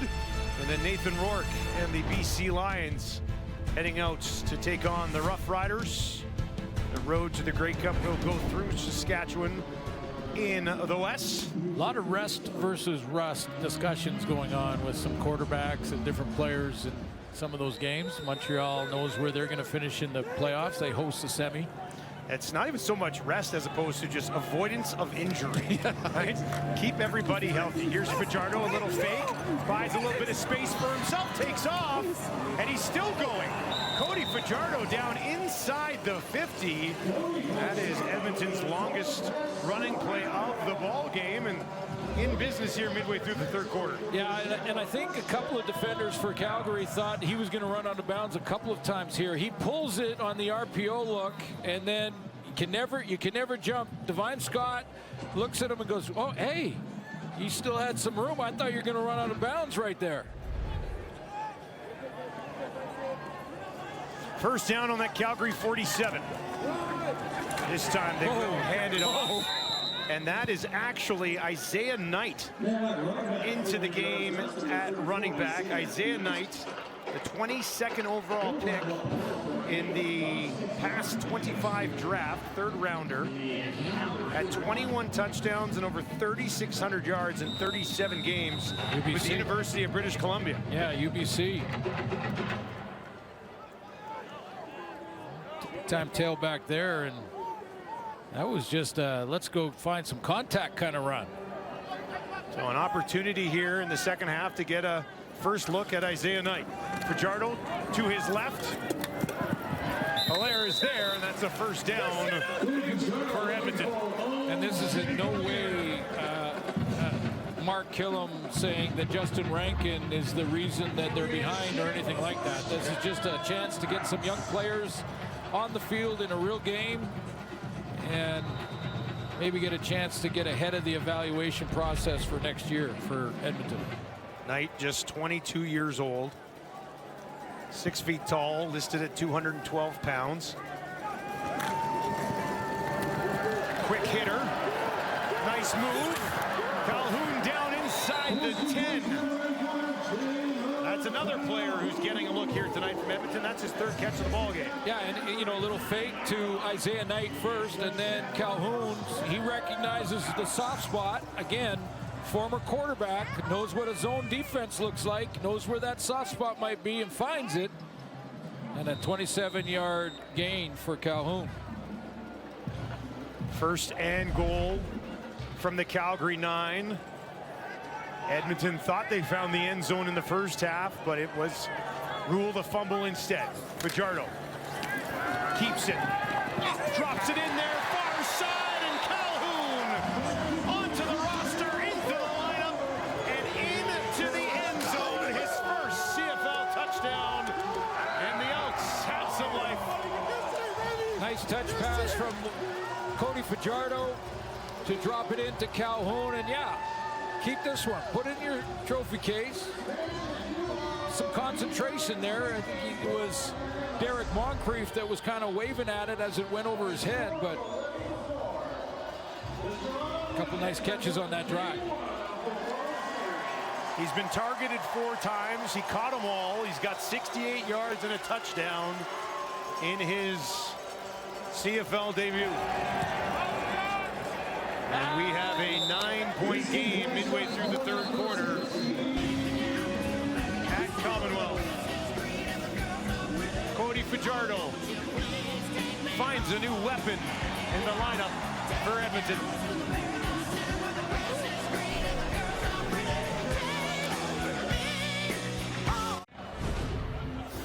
Well, this is why when your team is out of the playoffs, you play some young guys to see what you got. This is Derek Moncrief. You're going to see the recognition again on this out to Jalen Calhoun. He recognizes it. Stop it there. He sees the ball coming out, and he knows exactly where it's going. He's going to undercut this, and then a little bit of a stumble right here. He kind of trips on his heel, goes down. Good concentration from Jalen Calhoun. He's got his first pro touchdown in Canada.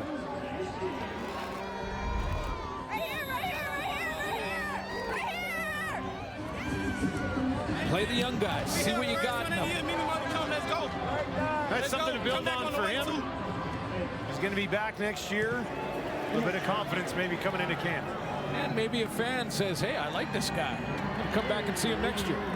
There's a flag as Horton takes off up the field, finds midfield, tippy toes on the sideline, and he's still going down to the 20. An excellent return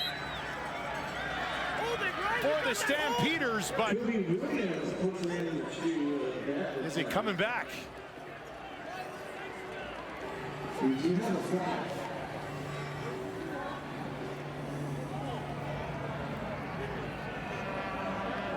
I think it is. Bring the return. Holding. Calgary. This will be a 10-yard penalty and a first down. I will say this fine piece of work, though, from Horton on this return. Absolutely. A great run on the return. And no number on the holding call. Is it Justin Herdman-Reed?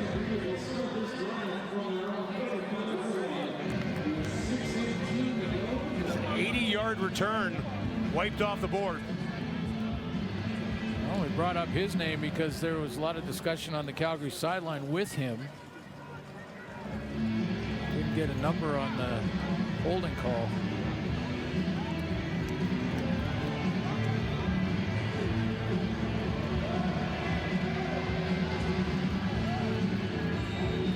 This drive will start on the Calgary 20. The lead is now 9.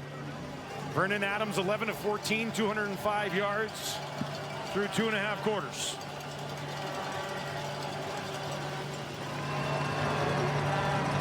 Gets it away, and he drops it in there neatly for Barnes. First catch of the game for Barnes. He was banged up a little bit in the first half, but this is a beautiful 21-yard throw from VA.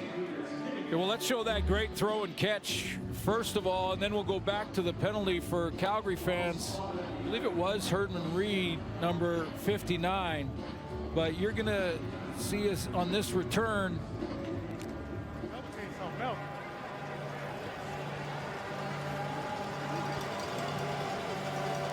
You see right here, there's a takedown. 80-yard return comes out. That goes nowhere on first down,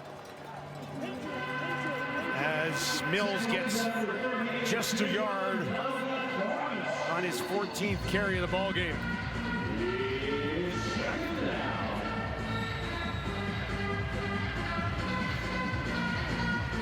So it'll be a 2nd and 9 here for Vernon Adams.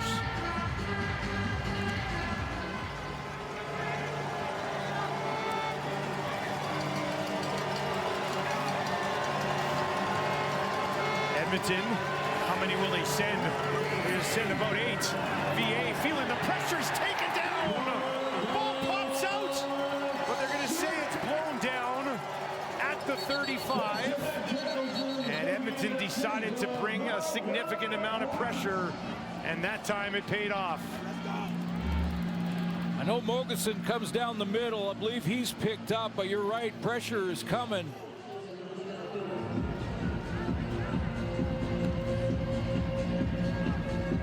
Clement's off the edge.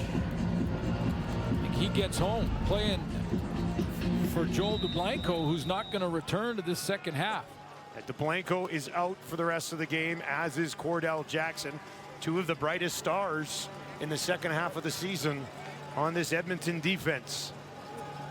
Clements gets an opportunity, makes a play, and now Bassett will have to kick it away. Great tackle down the field, but there is a flag from League Lacrosse. Is he in there maybe a little bit too close?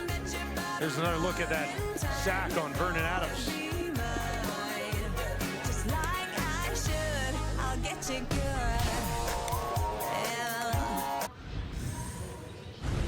Well, after 3 years with the BC Lions, Adrian Green's first year with the Calgary Stampeders has been extremely impressive with 6 interceptions. For more on him, let's send it down to Tom Gazzola.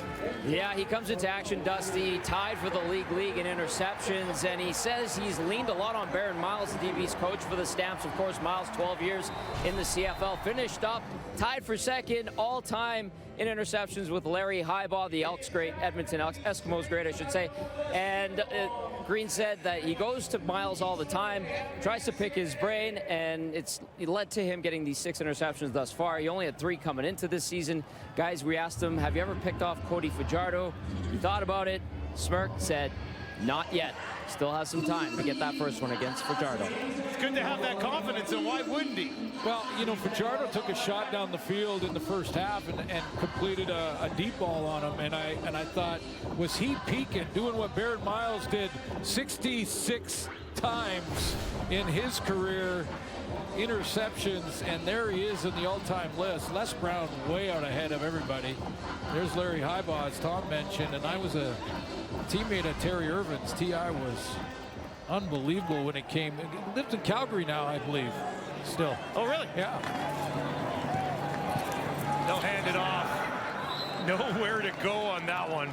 Rankin gobbled up immediately by Jacob Roberts, who came into this game with 84 tackles on the season. Yeah, Calgary is tuned in to 5. So if they're going to keep just handing them off, that's why, you know, especially offensive coordinators or former quarterbacks, they just stop running the ball after a while and use them as a ride and decide type of play where you're faking it to Justin Rankin and throwing the football, and I think that's what Cody's going to have to do. 6 tackles and a sack for Roberts here tonight. Fajardo tried to go back to Rankin, missed him. He was under pressure as he threw. But Adrian Green, couple pick sixes and 6 interceptions when, as Tom mentioned, coming into the season in his entire career, he had 3 total. So he's doubled that total in one season, a couple of touchdowns, big plays. I mean, he started that Hamilton game after Calgary had lost 4 games in a row and went over to Hamilton and took Bo Levi Mitchell. He didn't score on that one, but took it down inside the 10 on the very first play of that game, really set the tone. Both of his pick sixes coming against his hometown team, the Argos. Got to feel good. Here's Horton. Whoa. Jumped up and taken down after a 61-yard kick. Really didn't have anywhere to go. Good coverage down the field, and VA once again with this 9-point lead will get the ball with 2:34 remaining in the third quarter.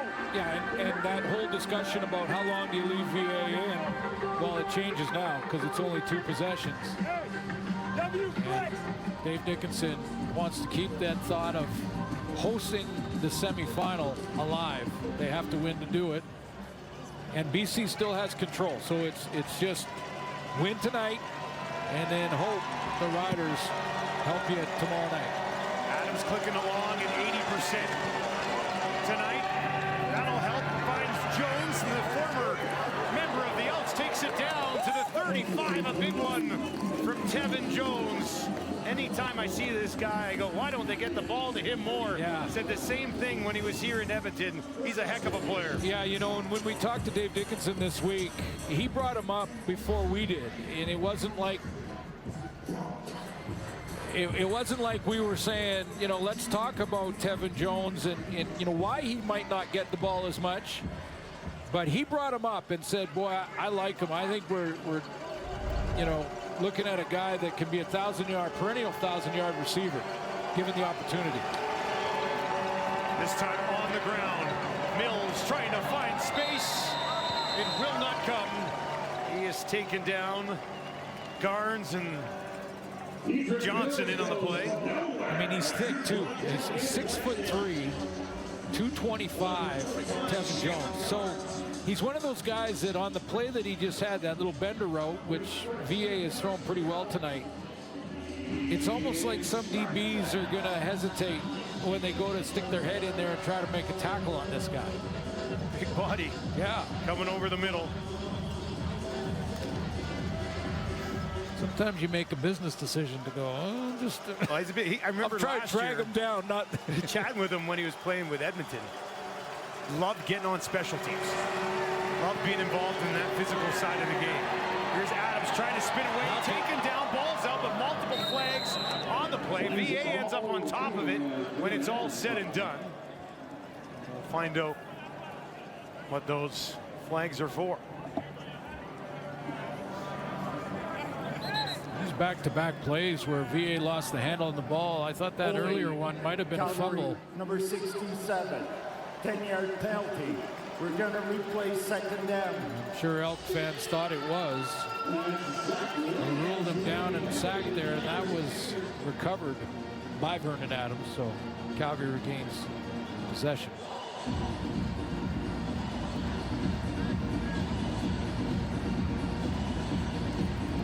So this will be a second and long for Adams. Have to find 23. Field goal attempt from about here would pretty much be midfield. They'll have 4 receivers. Out to the left. He looks to the right. Pump fake there. Now dumps it off to Mills. Ran well, and he's got nowhere to go. They'll take him down, and that'll bring up third down. Noah Taylor all over it. Noah Taylor is doing his best to imitate Derek Moncrief here and read the play.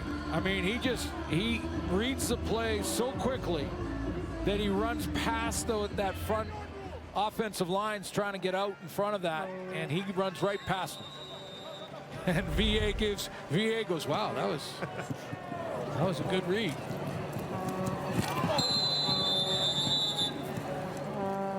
Three quarters in the books here in Edmonton. It is the Calgary Stampeders looking to remain in the hunt for a home game in the postseason. Looking to take the season series from their provincial rivals as well.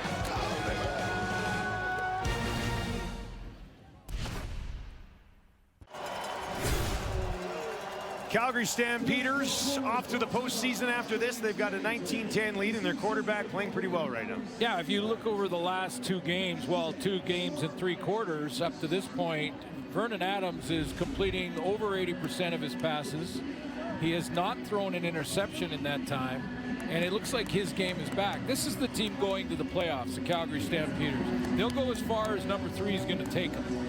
And he needs to get his game back. He needs to get his mojo back. It looks like it's happening.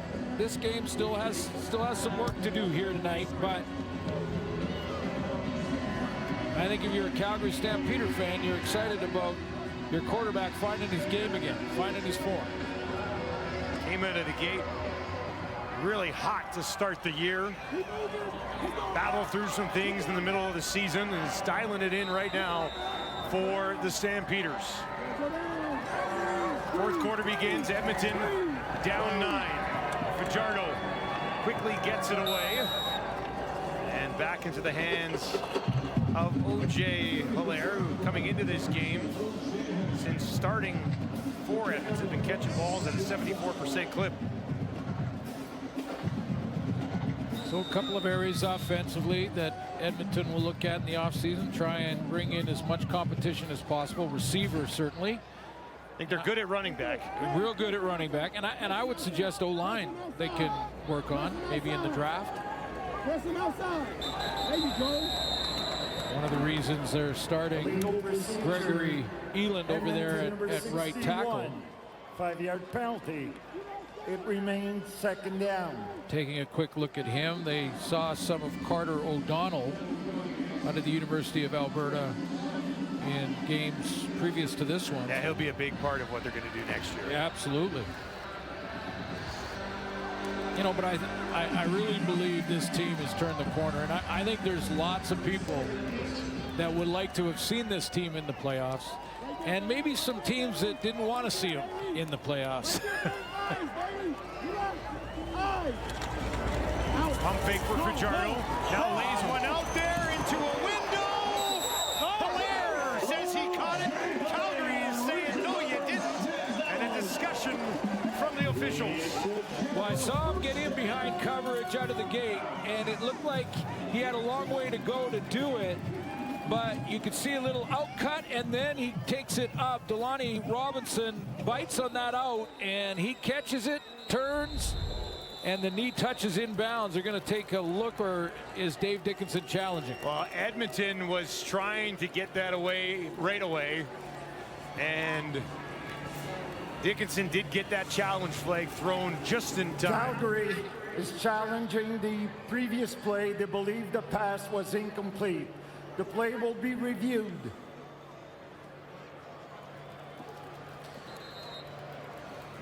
Let's give you a look at it as we step away.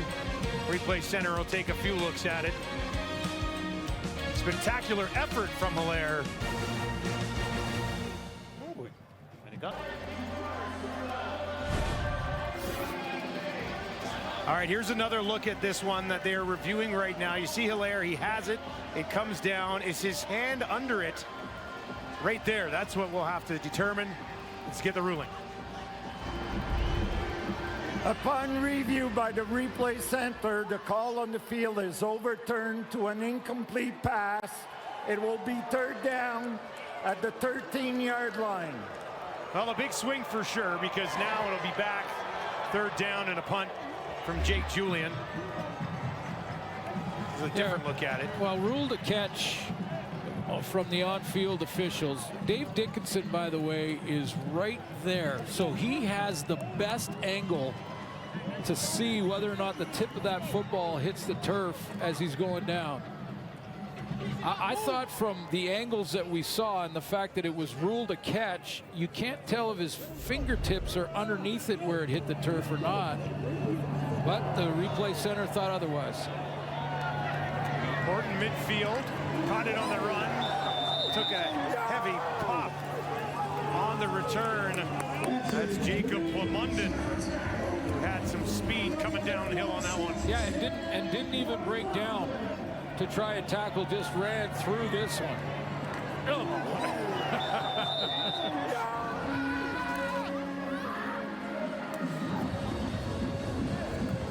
So you want to return kicks, hey kids? Yeah, oh man. This drive starts on the Edmonton 46. Hey, Mom! Hey, Dad! He'll give it to Mills. A yard, maybe two. Choquette into the game. Mills had a pretty good lead for the rushing title coming into this game tonight.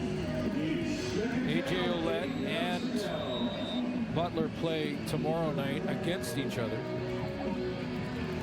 especially if Calgary hangs on to win this game. BC's going with all their guys. Mills is at 65 yards right now with Choquette into the game. First time we've seen him tonight. VA 2nd and 8 will be throwing. If he can, gets away from some pressure on the run to his right and has to throw it away. Eventually ran out of room. I think he wanted Alford to maybe come back towards him. Yeah, he did. He didn't. Yeah, he did. That's basic scramble rules. Now, Damian Alford's a young player, so he'll figure it out, and I'm sure VA will take a breath and then go talk to him about it. But any deep routes, when your quarterback scrambles, you come back towards the line of scrimmage. Any short routes, intermediate routes, you turn it up and go deep. Those are the basic scramble rules. And Vernon wanted Damian Alford to turn around and come back towards the line. All right, so instead of about a 52-yard field goal, it will be Bassett to kick it away.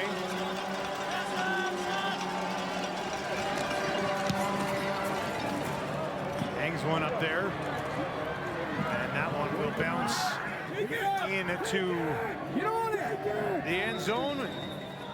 Leak will take a knee.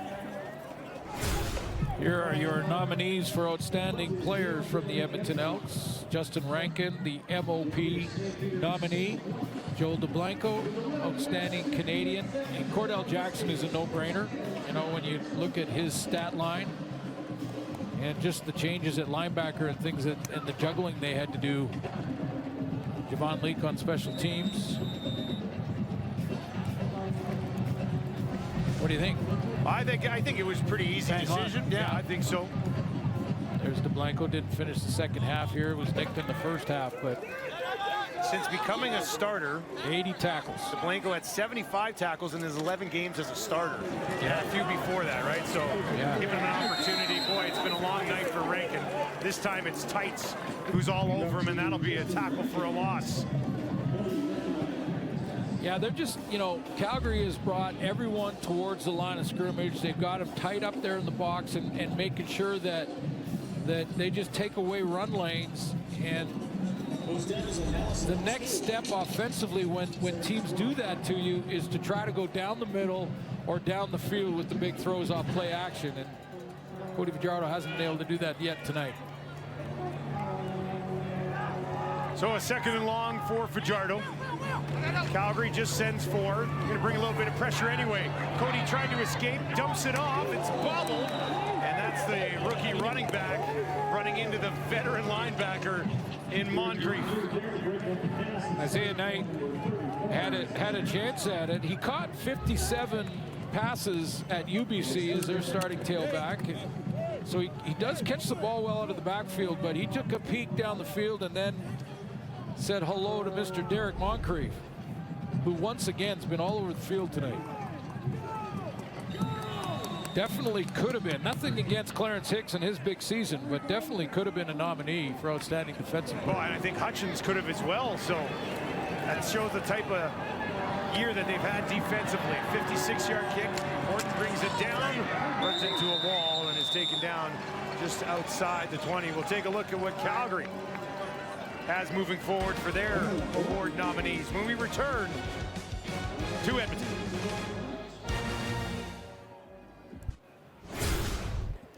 Welcome back to Edmonton, where we gave you a look at the Elks nominees just a few moments ago. Here's a look at who Calgary is sending forward in this. Yeah, Dedrick Mills, 2 running backs, the MOP candidates from their respective teams. Jalen Philpott resting in this one, but I think he'll be back for the playoff game, the semifinal. And, you know, I really like Chris Fortin's chances. I just, filling in for Bryce Bell early on in the season and playing as well as he has at center. Center is a very difficult position. You got to know everybody's responsibility. Get the ball back to your quarterback and make blocks. They rave about him. This one is batted away by Jalen Garnes, who's a rookie nominee on the other side of the field. In the end, there will be a guy by the name of Trey Vavel in the West who has a lot to say about that conversation as well. Yeah, I hear you, but I'll make an argument that on every snap, Chris Fortin has to be on top of his game, where Vavel's, you know, been very dynamic in that return game and had the 4 or 5 big plays. But they're 4 or 5 big plays. This is an every down guy. since Bryce Bell went down early in the season. A strong argument indeed, as the play-by-play guy who likes to call kick returns. Here's a deep shot down the field, looking for Barnes, broken up. Made a pretty good play on it. But in the end, 2 defenders there. There's the Garnes again involved for Edmonton. Yeah, and a backup DB out of UBC, Jarrell Cummings, who comes over and helps out. He's got deep responsibility, and when Vernon Adams launches this, Barnes is open. You see that help from the inside, number 18, Jarrell Cummings. And Garnes, they go up, and there that little hit didn't allow Barnes to regroup. Thank you, regroup and grab it. Oh my goodness. I gotcha. Thank you. Regroup. All right, Bassett, low snap, gets it away. Leak had to back up after a 55-yard kick. There's a flag. Leak is tackled and taken down. Another flag on Edmonton on the return. That's it from right here, bro. Come on, gang. Let's take a look at the night for Jalen Calhoun in his double E debut. Illegal block. Fresh legs, you can see that. Good bounce to a step. Good recognition against zone coverage. That both those catches you just saw were against zone coverage, so good recognition there and excellent concentration on his first touchdown in Canadian football. So a chance to show Mark Killam and this coaching staff that, hey, I could be a starter next year. What do you think? Good training camp, good preseason. Well, yeah, there win could a be spot. some spots open. So after the penalty, all the way back to the 25, Fajardo gets it away, and that is into the hands of Hilaire. And Hilaire has really become a go-to guy for Cody in the back half of this season. Yeah, you know, he has. And last year, guy that was on the practice roster with the Hamilton Tiger Cats, and cut him loose, and they got a chance here to. First game was in that Labor Day time with the Elks, and had a couple catches in that very first game.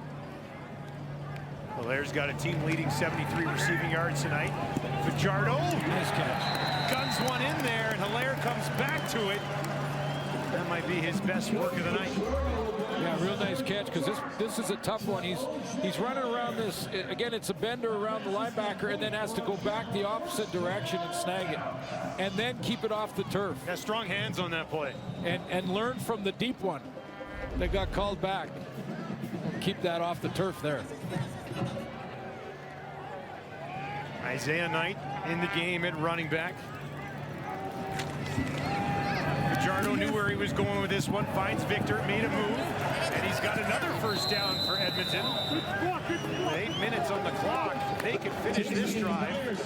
All of a sudden, things get interesting. It really does get interesting, and they need both, right? They're 2 scores down, so don't have to get too greedy here as long as you get into field goal range for the first one.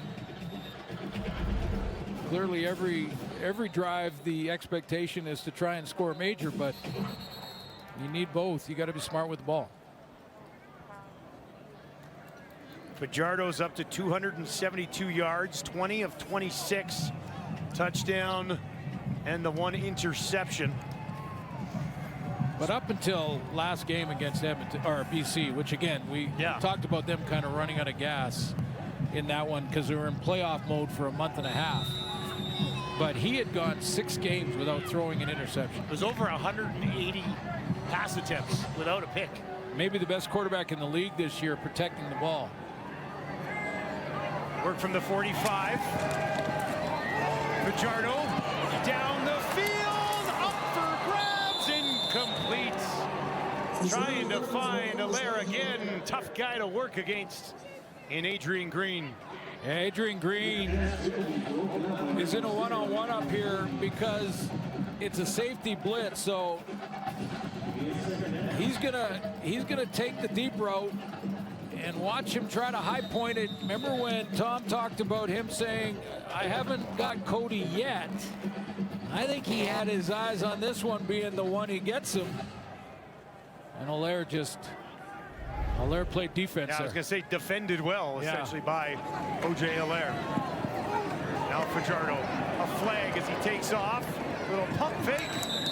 That looks like it'll be a hold and be coming back.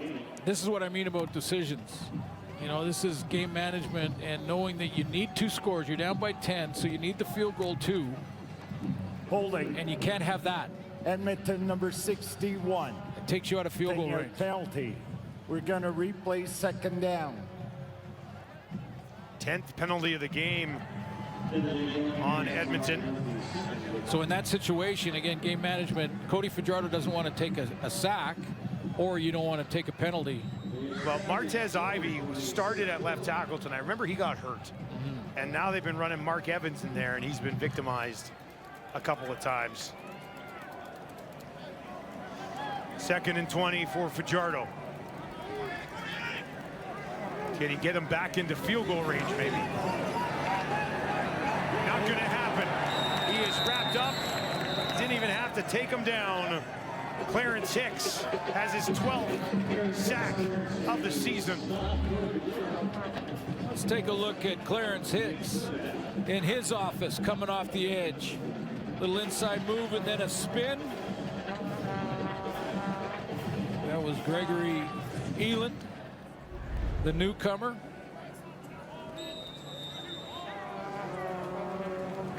So from out of field goal range, and now a blocked kick. Getting in front of it. Breeze. Still kicking around. Edmonton will pick it up. And that is where they will end up blowing it down. Back-to-back games for Brady Breeze, backup defensive back out of Oregon. He came flying in there, didn't he? Got a second one, got a piece of one last week. More than a piece of this one for Breeze. Just like I should, I'll get you good.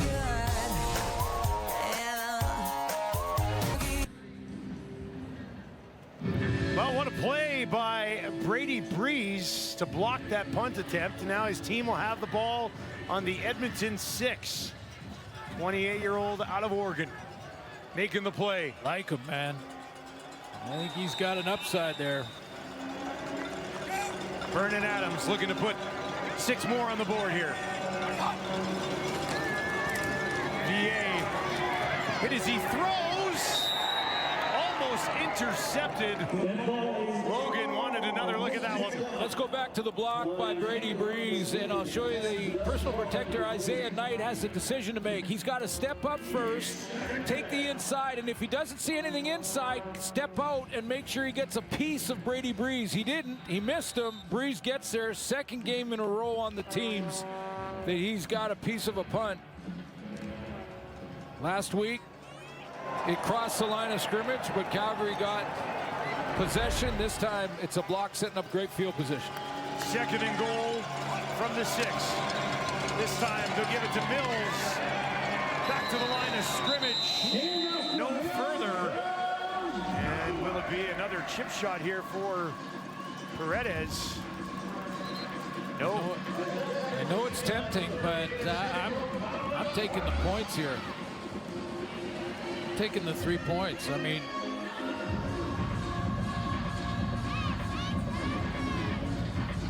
the first couple of drives for Calgary for Dedrick Mills, pretty good, and then since then Edmonton has kind of locked that door.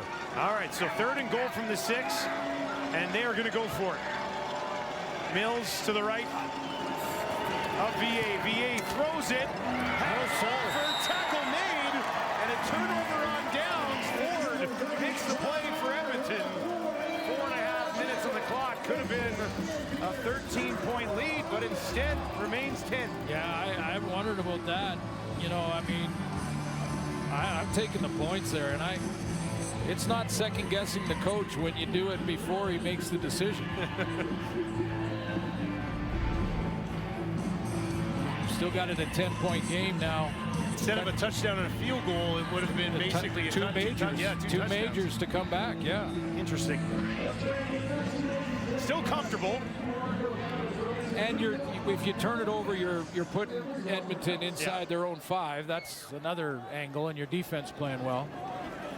Well, let's see if it comes back to factor in here. They'll hand it off. And that is Knight pushing it all the way out, just shy of the 10. Got about 6 yards on the play. So we've seen some good from Isaiah Knight, usually with a guy with an R beside his name, meaning rookie. There'll be some good and some bad. He was the personal protector on Brady Breeze's blocked punt.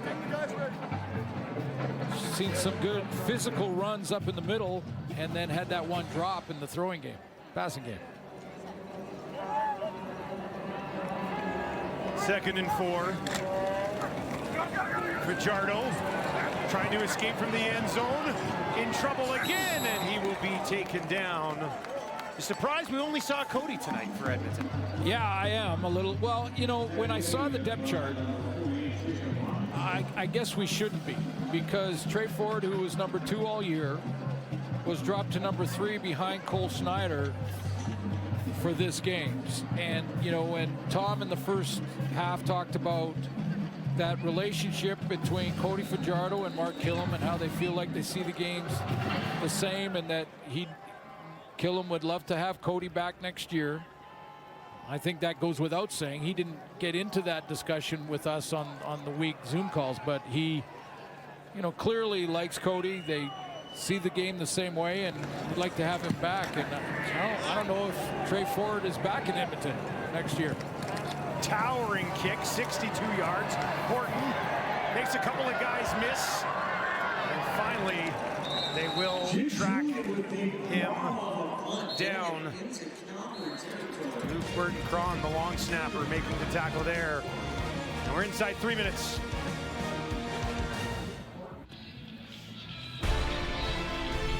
Two more games to go before we lock in for the CFL playoffs. Does he play? No. I'm just saying. No.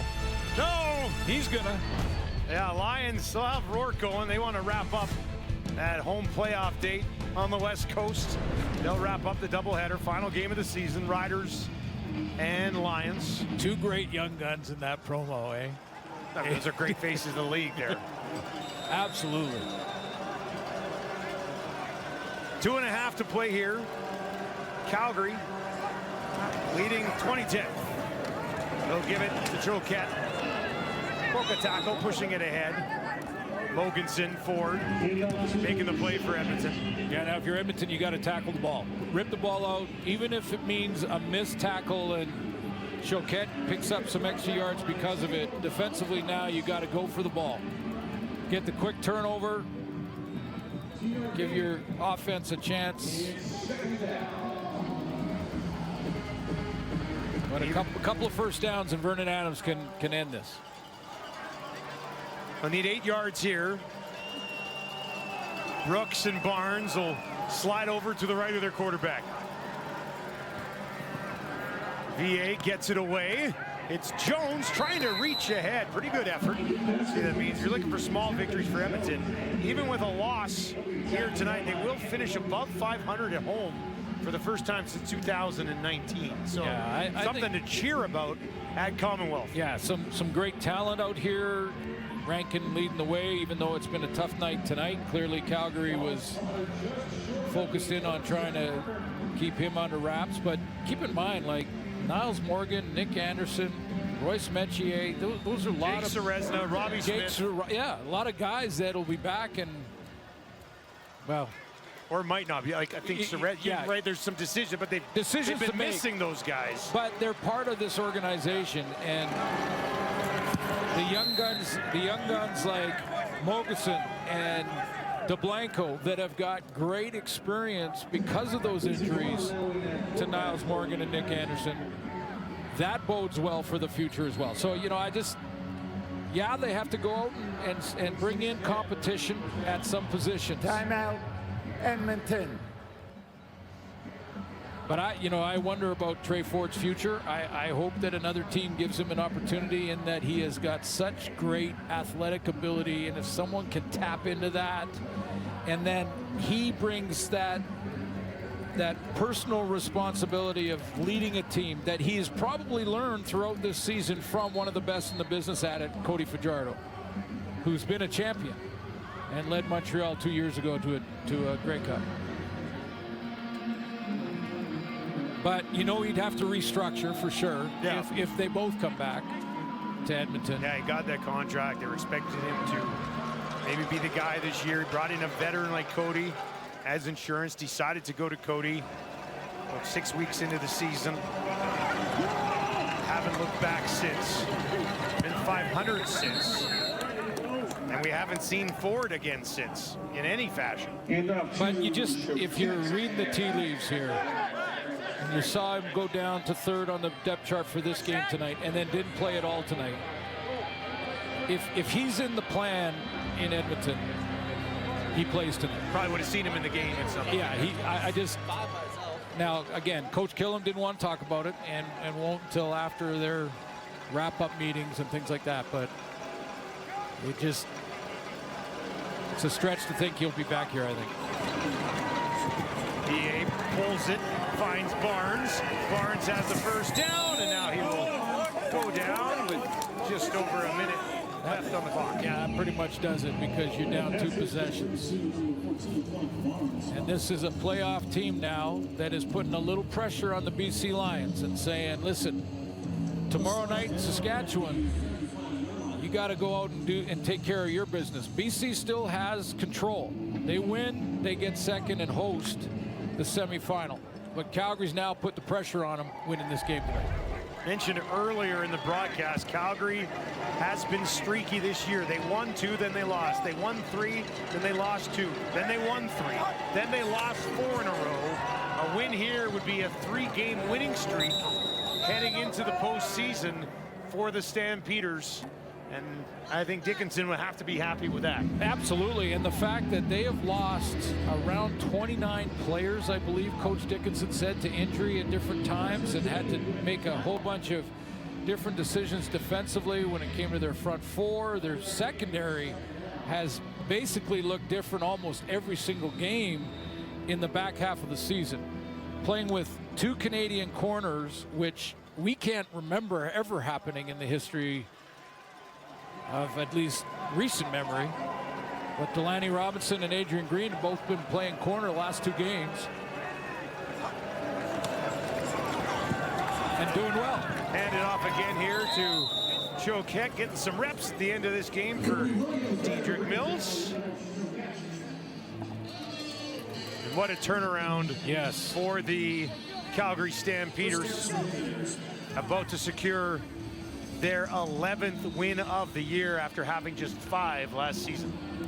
And keep in mind that this is, this is Calgary last year when they didn't make the playoffs was the first time in how many years? I want to say it was like 19. I believe the saying is forever. 19 in a row. So 19 of 20 and they're back in to the playoffs this year. So great turnaround with a very young lineup, youngest in the league. Some playmakers on the defensive side of the ball, a veteran quarterback, and one of the best running backs in the league. Calgary will take the season series, and they will wait to see what happens with the BC Lions tomorrow against the Riders. For Edmonton, the last we'll see of them this year. Be interesting to see how they start next year. Yeah, I think their arrow is up. I think they've turned the corner, and we'll see what they do at quarterback. That's where it starts. Calgary, on the other hand, their quarterback has found his game again heading into the playoffs. Vernon Adams Jr., very efficient last week, had that perfect quarterback rating.